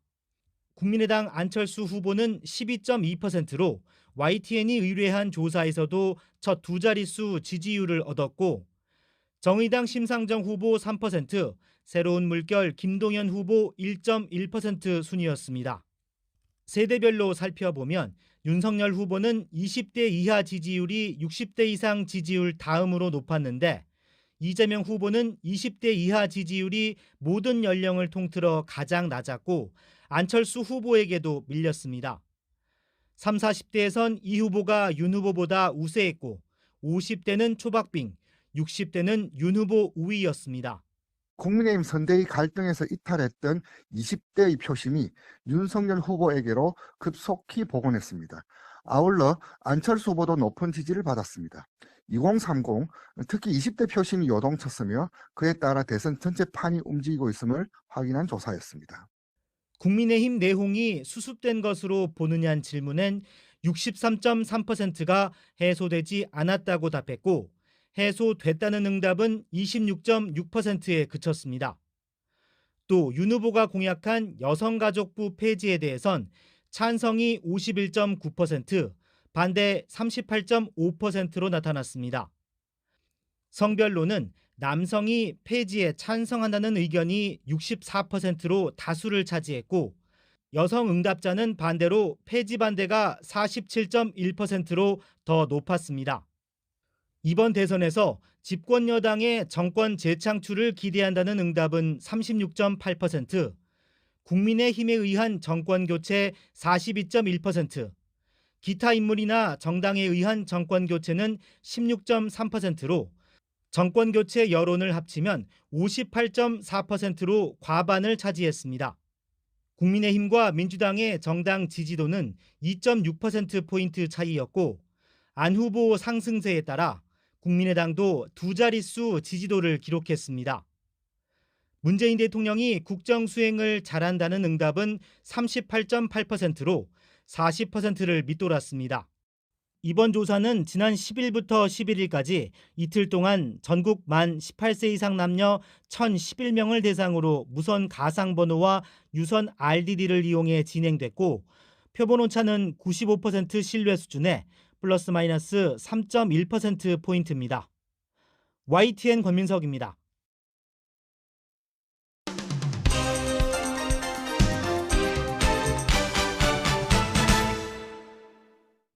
네, 오늘 아침 신문 살펴보겠습니다. 오늘도 이현웅 아나운서가 나와 있습니다. 어서 오십시오. 안녕하십니까? 네, 오늘 신문 어제 전해진 안타까운 소식이 있었죠. 광주에서 아파트 공사 중인 아파트가 일부 무너져 내렸는데 오늘 신문도 일제히 좀 비중 있게 다뤘죠. 맞습니다. 오늘 신문이 도착해서 쫙 펼쳐봤더니 대부분 신문 일면에서 이 사진을 담고 있어서 참담한 마음이었는데요. 화면으로 보면서 설명을 좀 드리겠습니다. 조선, 중앙, 동아, 경향 이렇게 4가지 신문 준비해봤는데요. 제목을 보면 뭐 아파트 벽이 찢어졌다. 도대체 39층 아파트를 어떻게 지었길래 뭐 이런 식으로 쓰기도 했고요. 안전이 무너졌다 이런 표현도 눈에 띕니다. 현장에서는 20층 넘는 높이에서 작업 중이던 노동자 6명에게 현재 연락이 닿지 않고 있는 상황이라고 하는데 추가 붕괴 위험도 있기 때문에 수색 작업이 쉽지는 않다고 합니다. 아마 다 같은 마음이실 것 같은데 꼭 연락이 닿고 돌아오길 바라는 마음입니다. 네, 뭐 현장 상황이 여의치 않겠습니다만 좀 희망을 가지고 수색 작업이 잘 진행됐으면 좋겠습니다. 이 멀쩡히 짓고 있던 39층짜리 아파트가 왜 무너졌냐 이것도 굉장히 궁금한데 원인 분석한 기사도 있었어요. 그렇습니다. 2가지 신문 보여드리면서 설명을 드릴 텐데요. 무리한 공사 탓이다라는 이유가 있고요. 또 강풍 때문이다라는 그 2가지 측면에서 조명을 하고 있었습니다. 한국일보 제목을 보면 무리한 공사 탓, 강풍 탓, 사고 원인 분분이라고 쓰여 있고요. 오른쪽은 또 인재라면서 인재 가능성을 조금 더 높게 보는 기사도 있었습니다. 두 기사 본문에서 분석하고 있는 원인은 크게 다르진 않았는데 첫 번째 원인은 공사 기간을 단축하기 위해서 무리한 공사를 벌였을 가능성이 있다 이렇게 보고 있습니다. 최근에 이제 기온이 좀 많이 낮지 않습니까? 이렇게 되면 콘크리트가 굳는데 좀 열을 가해야 하는데 충분한 열을 가할 그 시간을 좀 단축을 했다. 그렇기 때문에 무너져 내렸다 이런 가능성을 본 거고요. 주민들 증언을 들어보면 뭐 눈이 오거나 비가 오는 날도 공사가 진행됐다. 휴일에도 공사가 진행됐다. 이런 이야기들도 들을 수 있었습니다. 두 번째는 날씨 영향인데요. 이날 현장에서 일했던 타워 크레인 기사 말을 들어보면 오전에 바람이 너무 세다 보니까 작업을 중단하기도 했다. 이런 인터뷰가 있기도 했는데요. 현장에서는 타워 크레인 지지대와 거푸집이 조금씩 찢어져 있던 정황도 발견됐다고 합니다. 뭐 한 가지 원인으로 단정을 지을 수는 없겠지만 뭐 아마 여러 가지가 복합적으로 일어났을 것 같고 조사는 더 진행이 되면 알 수 있을 것 같습니다. 한 상인 같은 경우는 이 아파트 공사 현장에 여러 문제로 인해서 민원을 제기한 게 3년 동안 제기를 했는데 우려를 계속해서 밝혔음에도 고쳐지지 않았고 결국 사고가 발생했다 이런 인터뷰를 하기도 했습니다. 이 바람이 강했다 이런 증언은 괜찮은데 뭐 이걸 원인으로 하기에는 사실 좀 납득이 쉽지 않고 그날 날씨를 보면 부울경이라고 부르는 지역이 있죠. 그쪽이 바람이 더 세긴 했거든요. 그러니까 바람 때문이라고 한다면 사실 다른 곳에서도 문제가 더 썼어야 하는데요. 이 공사 자체 그 공사를 진행하는 과정에서 어떤 문제가 있었을 가능성이 있다 이런데 합리적인 의심이 들 수밖에 없는 것 같아요. 다음 정치권 소식 한번 보겠습니다. 어제 대선 후보들 굵직한 일정들이 있었어요. 이재명 후보는 경제 비전 발표했고 윤석열 후보는 신년 기자회견을 열었는데 이게 내용도 내용인데 좀 스케치한 기사들이 재밌더라고요. 그렇습니다. 내용은 아마 대부분 리포트나 다른 뉴스를 보시면서 전에 들으셨을 것 같고 말씀하신 대로 그 화면, 현장을 좀 이야기한 스케치 기사가 재미있었는데 한국일보와 서울신문 2가지 준비해봤습니다. 한국일보를 보면 이재명, 윤석열 후보의 사진을 함께 이렇게 실었습니다. 이재명 후보를 두고는 스티브 잡스처럼 PT에 나섰다 이렇게 표현을 했고요. 윤석열 후보는 차분해졌다 이렇게 표현을 했습니다. 왜 스티브 잡스라고 하느냐? 아마 뭐 사진을 보시면 아시겠지만 PT 방식, 이 PT라는 프레젠테이션하는 방식, 무선 마이크를 차고 아무 원고 하나 딱 들고 진행을 했던 그 방식 때문이기도 하고요.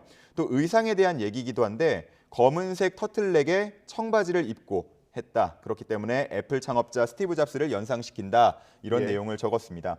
서울신문은 윤석열 후보에 대해서도 자세히 스케치를 했는데요. 특유의 도리도리 그 습관이 많이 사라지고 정면만 응시했다라고 하면서 일주일 전과 비교했더니 10분의 1로 줄었다라면서 수치를 언급하기도 디테일하네요. 했습니다. 그렇습니다. 질의응답을 할 때에도 답변을 요점 위주로 짧게 하기 시작했다고 언급을 했는데 아무래도 그동안 말실수가 좀 있었다 보니까 이를 의식한 것이다 이렇게 분석하고 있었습니다. 아무래도 중요한 행사였기 때문에 준비를 많이 했겠죠. 앞으로 또 어떻게 나올지 그것도 지켜보면 재밌을 것 같고요. 다음 저희도 여론조사를 했는데 야권 단일화가 요즘 많이 다뤄지고 있잖아요. 그렇습니다. 이게 전망이 어떤지 좀 나왔습니까? 네, 각 당과 후보의 입장을 설명하고 있는 기사가 서울신문에 있어서 이 내용 준비해봤는데요. 국민의힘에서 이 표면적으로는 단일화의 선을 긋고 있지만 내부에서는 단일화 불가피론이 꿈틀대고 있다라는 내용 담겨 있었습니다. 익명을 요구한 국민의힘 한 의원의 인터뷰를 보면요. 단일화를 해야만 이길 수 있는 상황이 된다면 할 수밖에 없다라면서 모든 가능성을 열어둬야 한다 이렇게 인터뷰를 하기도 했고요. 민주당 같은 경우는 단일화에 대한 공세를 본격화하고 있는데 송영길 대표는 단일화가 없다는 후보들의 말을 그대로 믿진 않는다라고 하면서 하지만 안철수 후보는 정권 교체의 대안이 되기 어렵다고 본다 이렇게 평가를 했다고 합니다. 한편 안철수 후보는 어제 토론회에 참석한 자리에서 다시 한번 단일화 없는 완주 의지를 밝혔고요. 프랑스의 마크롱 대통령을 언급하면서 국민통합 내각을 만들겠다라는 의지를 보이기도 했습니다. 최근에 관심을 모았던 이재명, 윤석열 후보의 병사 월급 200만 원 공약이 있지 않습니까? 이에 대한 생각도 들을 수 있었는데 안철수 후보는 실현 불가능한 쌍포퓰리즘이다 이렇게 표현을 하면서 두 후보가 군대도 가보지 않고 총도 쏴보지 않아서 몰라서 한 말 같다 이렇게 평가했습니다. 그렇군요. 어제 다르고 오늘 다를 수 있기 때문에 대선이 다가올수록 상황이 좀 급변하겠죠. 지켜봐야 될 것 같고. 그리고 방역 패스 효력에 대한 법원 판단이 오늘 나올 수도 있다 이런 기사가 있더라고요. 네, 여러 신문에서 예상하고 있는 건 아닌데 동아일보를 보면은 그런 내용이 있었습니다. 제목을 보면 방역 패스 이르면 오늘 결정된다 이렇게 쓰여 있는데요. 법원 판단 3가지 정도로 예상을 하고 있었습니다. 쉽게 풀어서 얘기하면 방역 패스를 인정하거나 아니면 방역 패스를 중단시키거나 방역 패스를 일부 업종에 대해서만 중단시킬 수 있다 이렇게 예상을 하고 있었습니다. 만약에 집행정지 신청을 법원이 받아들이게 되면 뭐 이전에 학원 같은 데 적용됐던 중단됐던 그것과 비교할 수 없을 정도로 큰 파급력이 있을 것이라는 내용도 담겨 있었고요. 한편 방역 당국의 입장도 설명을 하고 있었는데 방역 패스와 사회적 거리 두기는 상호 보완적이라는 입장입니다. 그렇기 때문에 방역 패스가 완화되거나 중단된다면 거리 두기를 강하게 할 수밖에 없다. 이런 입장도 소개하고 있었습니다. 네, 이게 워낙 논란이 많고 이 기사에 나온 것처럼 파급력이 클 수밖에 없기 때문에 좀 결과를 주시해야 될 것 같고요. 다음 기사 보고 좀 이게 뭐라고 해야 될지 모르겠는데 놀랍기도 하고 신기하기도 하고요. 돼지 심장을 사람이 이식을 했다고. 맞습니다. 한겨레 신문에 실린 내용인데요. 아마 돼지 심장을 왜 이식해라고 물음을 갖는 분들도 계실 겁니다. 근데 실제로 이 장기 이식 그 숫자가 굉장히 부족하기 때문에 동물로부터 얻어올 수밖에 없는 현실이라고 하고요. 그동안에는 거부 반응 때문에 많이 하지는 못하고 있었는데 이번에는 유전자 조작을 통해서 그 거부 반응을 줄이는 그런 시도를 했다고 합니다. 미국에서 돼지 심장을 이식받은 환자와 집도의 사진 지금 위쪽에 나오고 있는데요. 현재로서는 좀 건강해 보이지만 앞으로 차도는 더 지켜봐야 하는 상황이라고 합니다. 아마 몇 주 동안 경과를 더 지켜보게 되면 최종 수술 성공 여부를 확인할 수 있을 것이라고 합니다. 신문에서 인용한 미국 통계를 보면요. 매년 6천 명 이상이 장기 이식을 받지 못해서 숨지고 있는 상황이라고 합니다. 그렇기 때문에 이번 수술이 성공으로 결론이 나게 되면 새로운 희망이 될 것이라는 외신 평가도 나오고 있다고 합니다. 이 놀랍기만 한 소식이 다음에는 좀 희망적인 소식으로 좀 변해서 다시 나왔으면 좋겠습니다. 다음 소식 볼 텐데 가상인간 관련된 소식이네요. 어떤 거예요? 가상인간 최근에 뭐 많이 보셨죠? 그렇죠. 많이 나오고 있는데 3명의 가상인간을 조선일보가 소개를 하고 있었습니다. 김레아, 로지 그리고 제니퍼인데 혹시 들어보셨습니까? 하나만 들어본 것 같습니다. 로지 들어보셨죠? 그렇죠. 제일 유명한 겁니다. 이게 참 거라고 해야 될지 C라고 해야 될지 로지 C라고 해야 될지 어떻게 해야 될지 모르겠는데 참 나이도 다 있지 않습니까? 나이도 있고요. 참 모습도 지금 실제 인간과 같은 모습 나오고 있습니다. 지금 사진 나오고 있는데 가장 왼쪽이 김레아, 미래에서 온 아이라는 이름이고요. 가운데가 로지, 그리고 오른쪽이 앵커입니다. 뉴스 앵커 제니퍼입니다. 하나씩 설명을 드리면 가장 왼쪽의 김레아는요. 가수 윤종신 씨와 함께 곡 작업을 최근에 진행을 하고 있다고 하고요. 올해 안에 가수로도 데뷔를 한다고 합니다. 얼마 전에 있었던 CES에서도 뮤직비디오 같은 모습을 좀 선보이기도 했다고 하는데 앞으로 행보가 좀 주목이 되고요. 가운데 이제 로지, 아마 가장 많이들 아시고 계실 것 같습니다. 작년 7월부터 광고를 찍기 시작해서요. 지금은 100곳 넘는 기업과 함께 작업을 했고 작년 7월부터니까 한 반년 정도 됐는데 20억 원 넘게 많이 벌었네요. 벌어들였다고 합니다. 그리고 이 로지 같은 경우는 코로나인데도 마스크 없이 세계 여러 곳을 돌아다니면서 세계 여행을 하는 사진을 SNS에 올리면서 굉장히 인기를 끌었다고 하고요. 팔로워가 11만 명이 넘는 상황이라고 합니다. 굉장히 좀 마스크 없이 돌아다닐 수 있다는 거에 대해서 굉장히 부러웠고요. 그렇죠. 오른쪽에 이제 제니퍼라는 이름의 가상인간은 앞서 말씀드린 것처럼 뉴스 앵커인데 한국어와 영어 모두 다 능통하다고 합니다. 그리고 올해 안에 실제로 뉴스에 투입될 예정이라고도 합니다. 보면은 가상인간들 이렇게 많이들 나오고 있는 게 콘텐츠를 생산하기가 수월하고요. 또 사생활 논란이 없는 점을 장점으로 꼽았다고 합니다. 근데 보면은 다 이제 여성을 모델로 하고 있잖아요. 앞으로는 뭐 남성 가상인간도 나올 예정이라고 하는데 이에 대한 비판은 지속적으로 나오고 있는 상황입니다. 남성이 또 어떤 모습으로 나올지도 좀 궁금하긴 합니다. 3인조 아이돌이 나올 예정이라고 합니다. 아이돌이요? 엄청 잘생기게 나오겠네요. 네, 다음 소식 마지막으로 스포츠 소식인데 베이징 동계올림픽 이제 한 3주 정도 남았고요. 우리나라는 금메달 전망이 좀 안 좋게 한두 개 정도로 전망을 했었는데 그 유력한 후보가 있다고요? 그렇습니다. 스노우보드의 배추보이라고 불리는 별명의 이상호 선수입니다. 지난 평창 동계올림픽 때 올림픽 따면서 이제 본인의 이름을 널리 알리기 시작했는데 이번에는 금메달을 노리고 있는 상황이라고 합니다. 한겨레 신문을 보면요. 이번에 금메달을 기대할 수 있는 이유, 이번 시즌 1위를 기록하고 있기 때문인데요. 2위와도 현재 점수차가 상당할 정도로 약간 압도적인 모습을 보이고 있다고 합니다. 하지만 코로나19로 인해서 훈련도 제대로 하지 못하고 부상까지 입은 상황이라고 하는데 이상호 선수가 이렇게 좋은 성적을 내고 있는 거는 긍정적인 에너지 때문이라고 합니다. 뭐 동료들 얘기 들어보면 워낙 활발하고요. 또 워낙 열심히 하기 때문에 이른바 이제 될 놈 될, 그러니까 될 사람은 된다. 뭐 이런 표현까지 쓴다고 합니다. 사진을 보면요, 그 지난달에 있었던 이탈리아 대회 은메달 땄던 그 경기 모습인데 표정 보면요, 전혀 긴장하지 않고 웃으면서 타는 건가요? 웃으면서 약간 타고 있죠. 저런 초긍정 에너지가 점점 더 빨리 달릴 수 있는 연료가 되어서 이번에 금메달 딸 수 있지 않을까 기대를 한번 해보고 이런 긍정적인 모습이 메달도 메달이지만 대회를 통해서 많은 국민들께 전해진다면 아마 굉장히 큰 힘이 되지 않을까.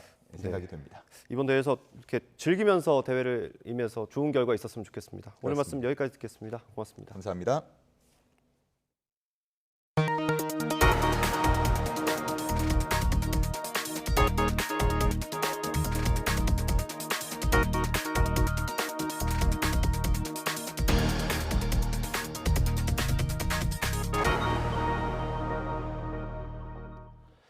네, 아침 신문 보면서 전해드린 대로 광주 아파트 붕괴 사고 현장에는 노동자 6명이 실종된 상태입니다. 건물이 더 무너질 수 있다는 우려 때문에 수색도 중단됐습니다. 현장 연결해서 자세히 알아보겠습니다. 나연우 기자.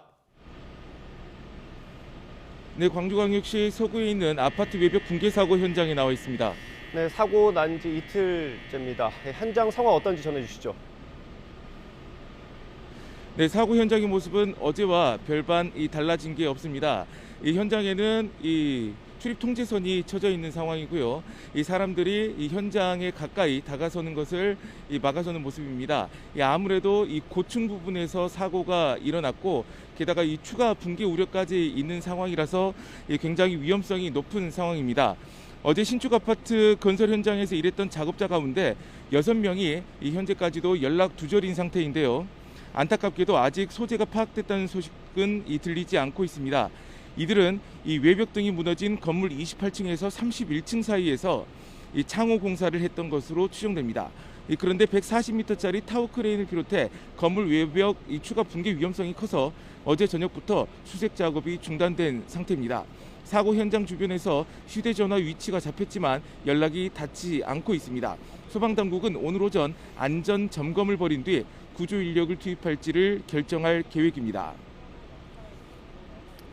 네, 아파트가 워낙 높기 때문에 주변의 안전도 걱정입니다. 대피령이 내려졌습니까?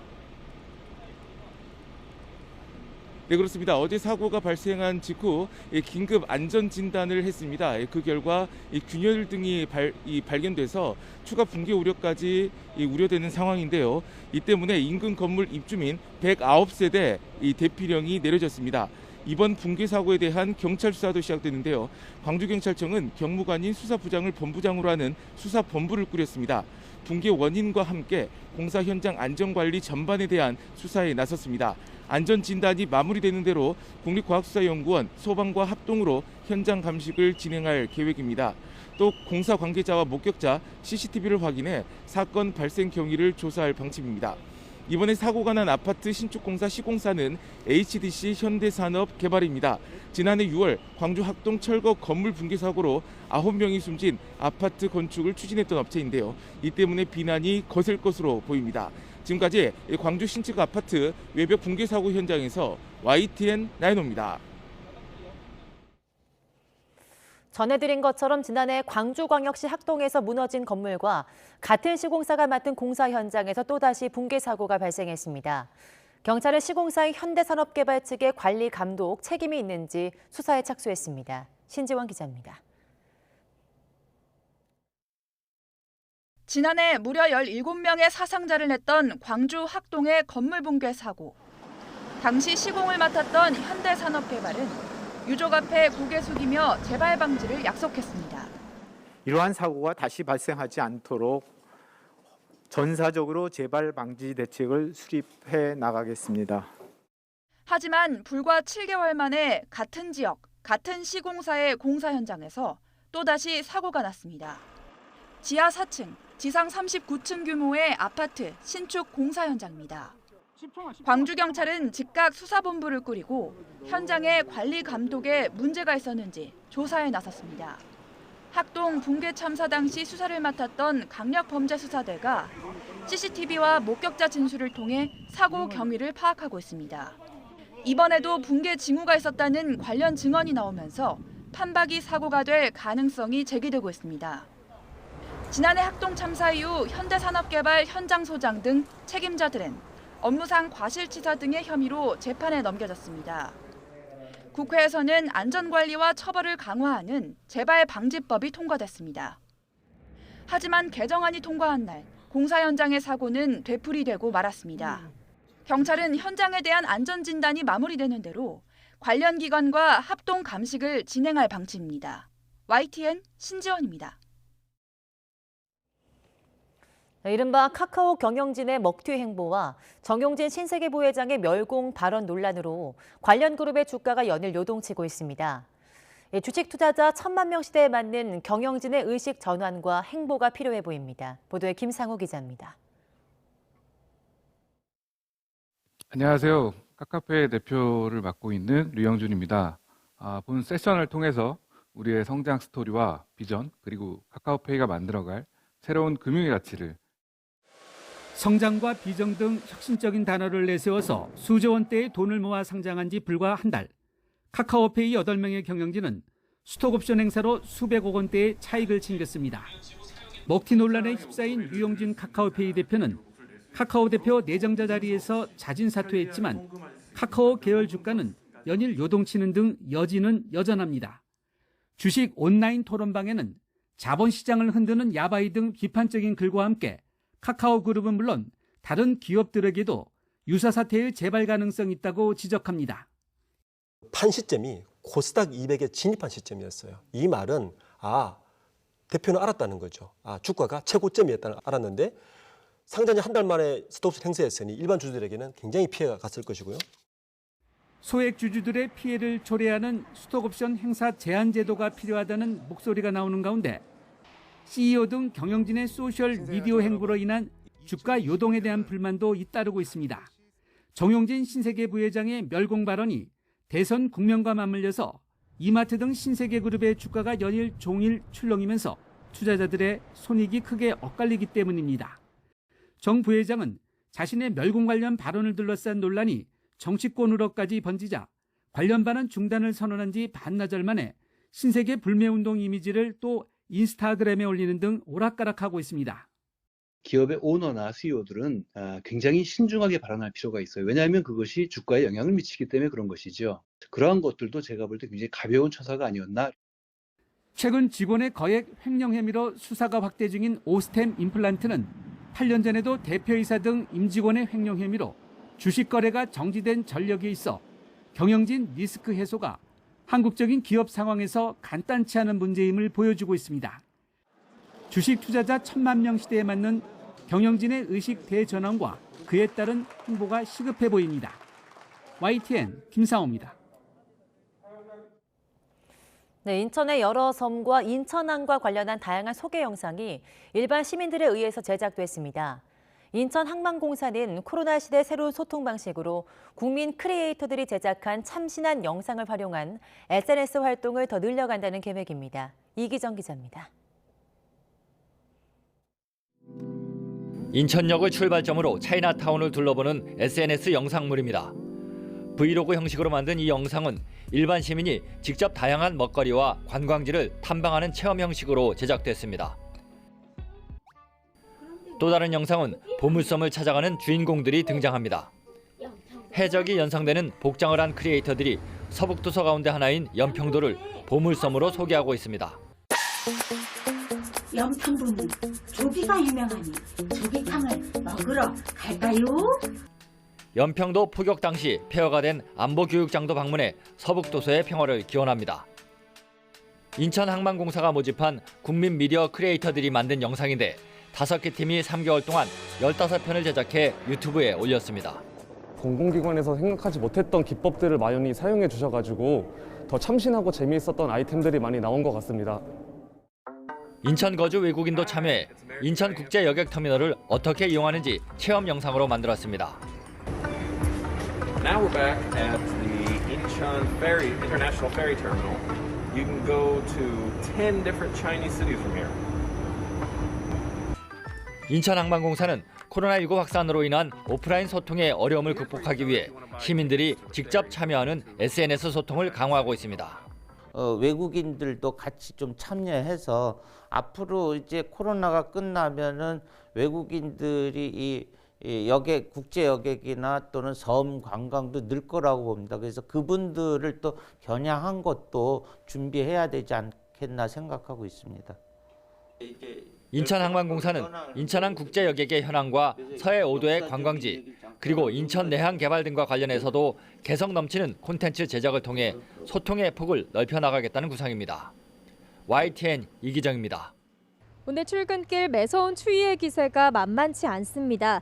이렇게 보시다시피 패딩에 목도리까지 착용했는데도 불구하고 칼바람을 맞기에는 역부족인데요.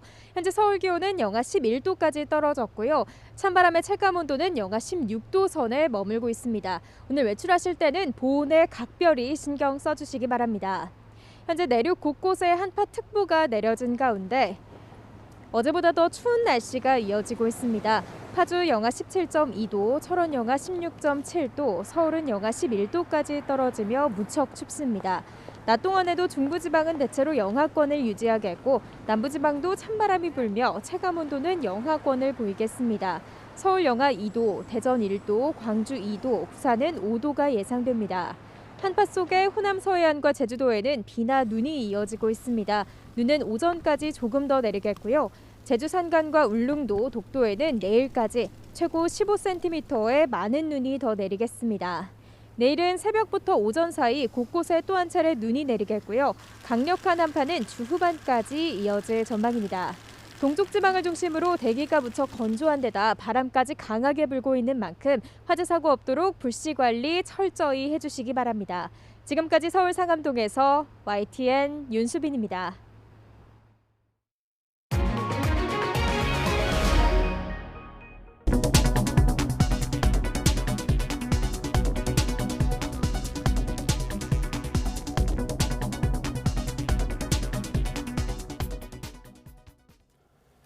이상으로 굿모닝 YTN 마치겠습니다. 잠시 후 YTN 24가 이어집니다. 시청해주신 여러분 고맙습니다.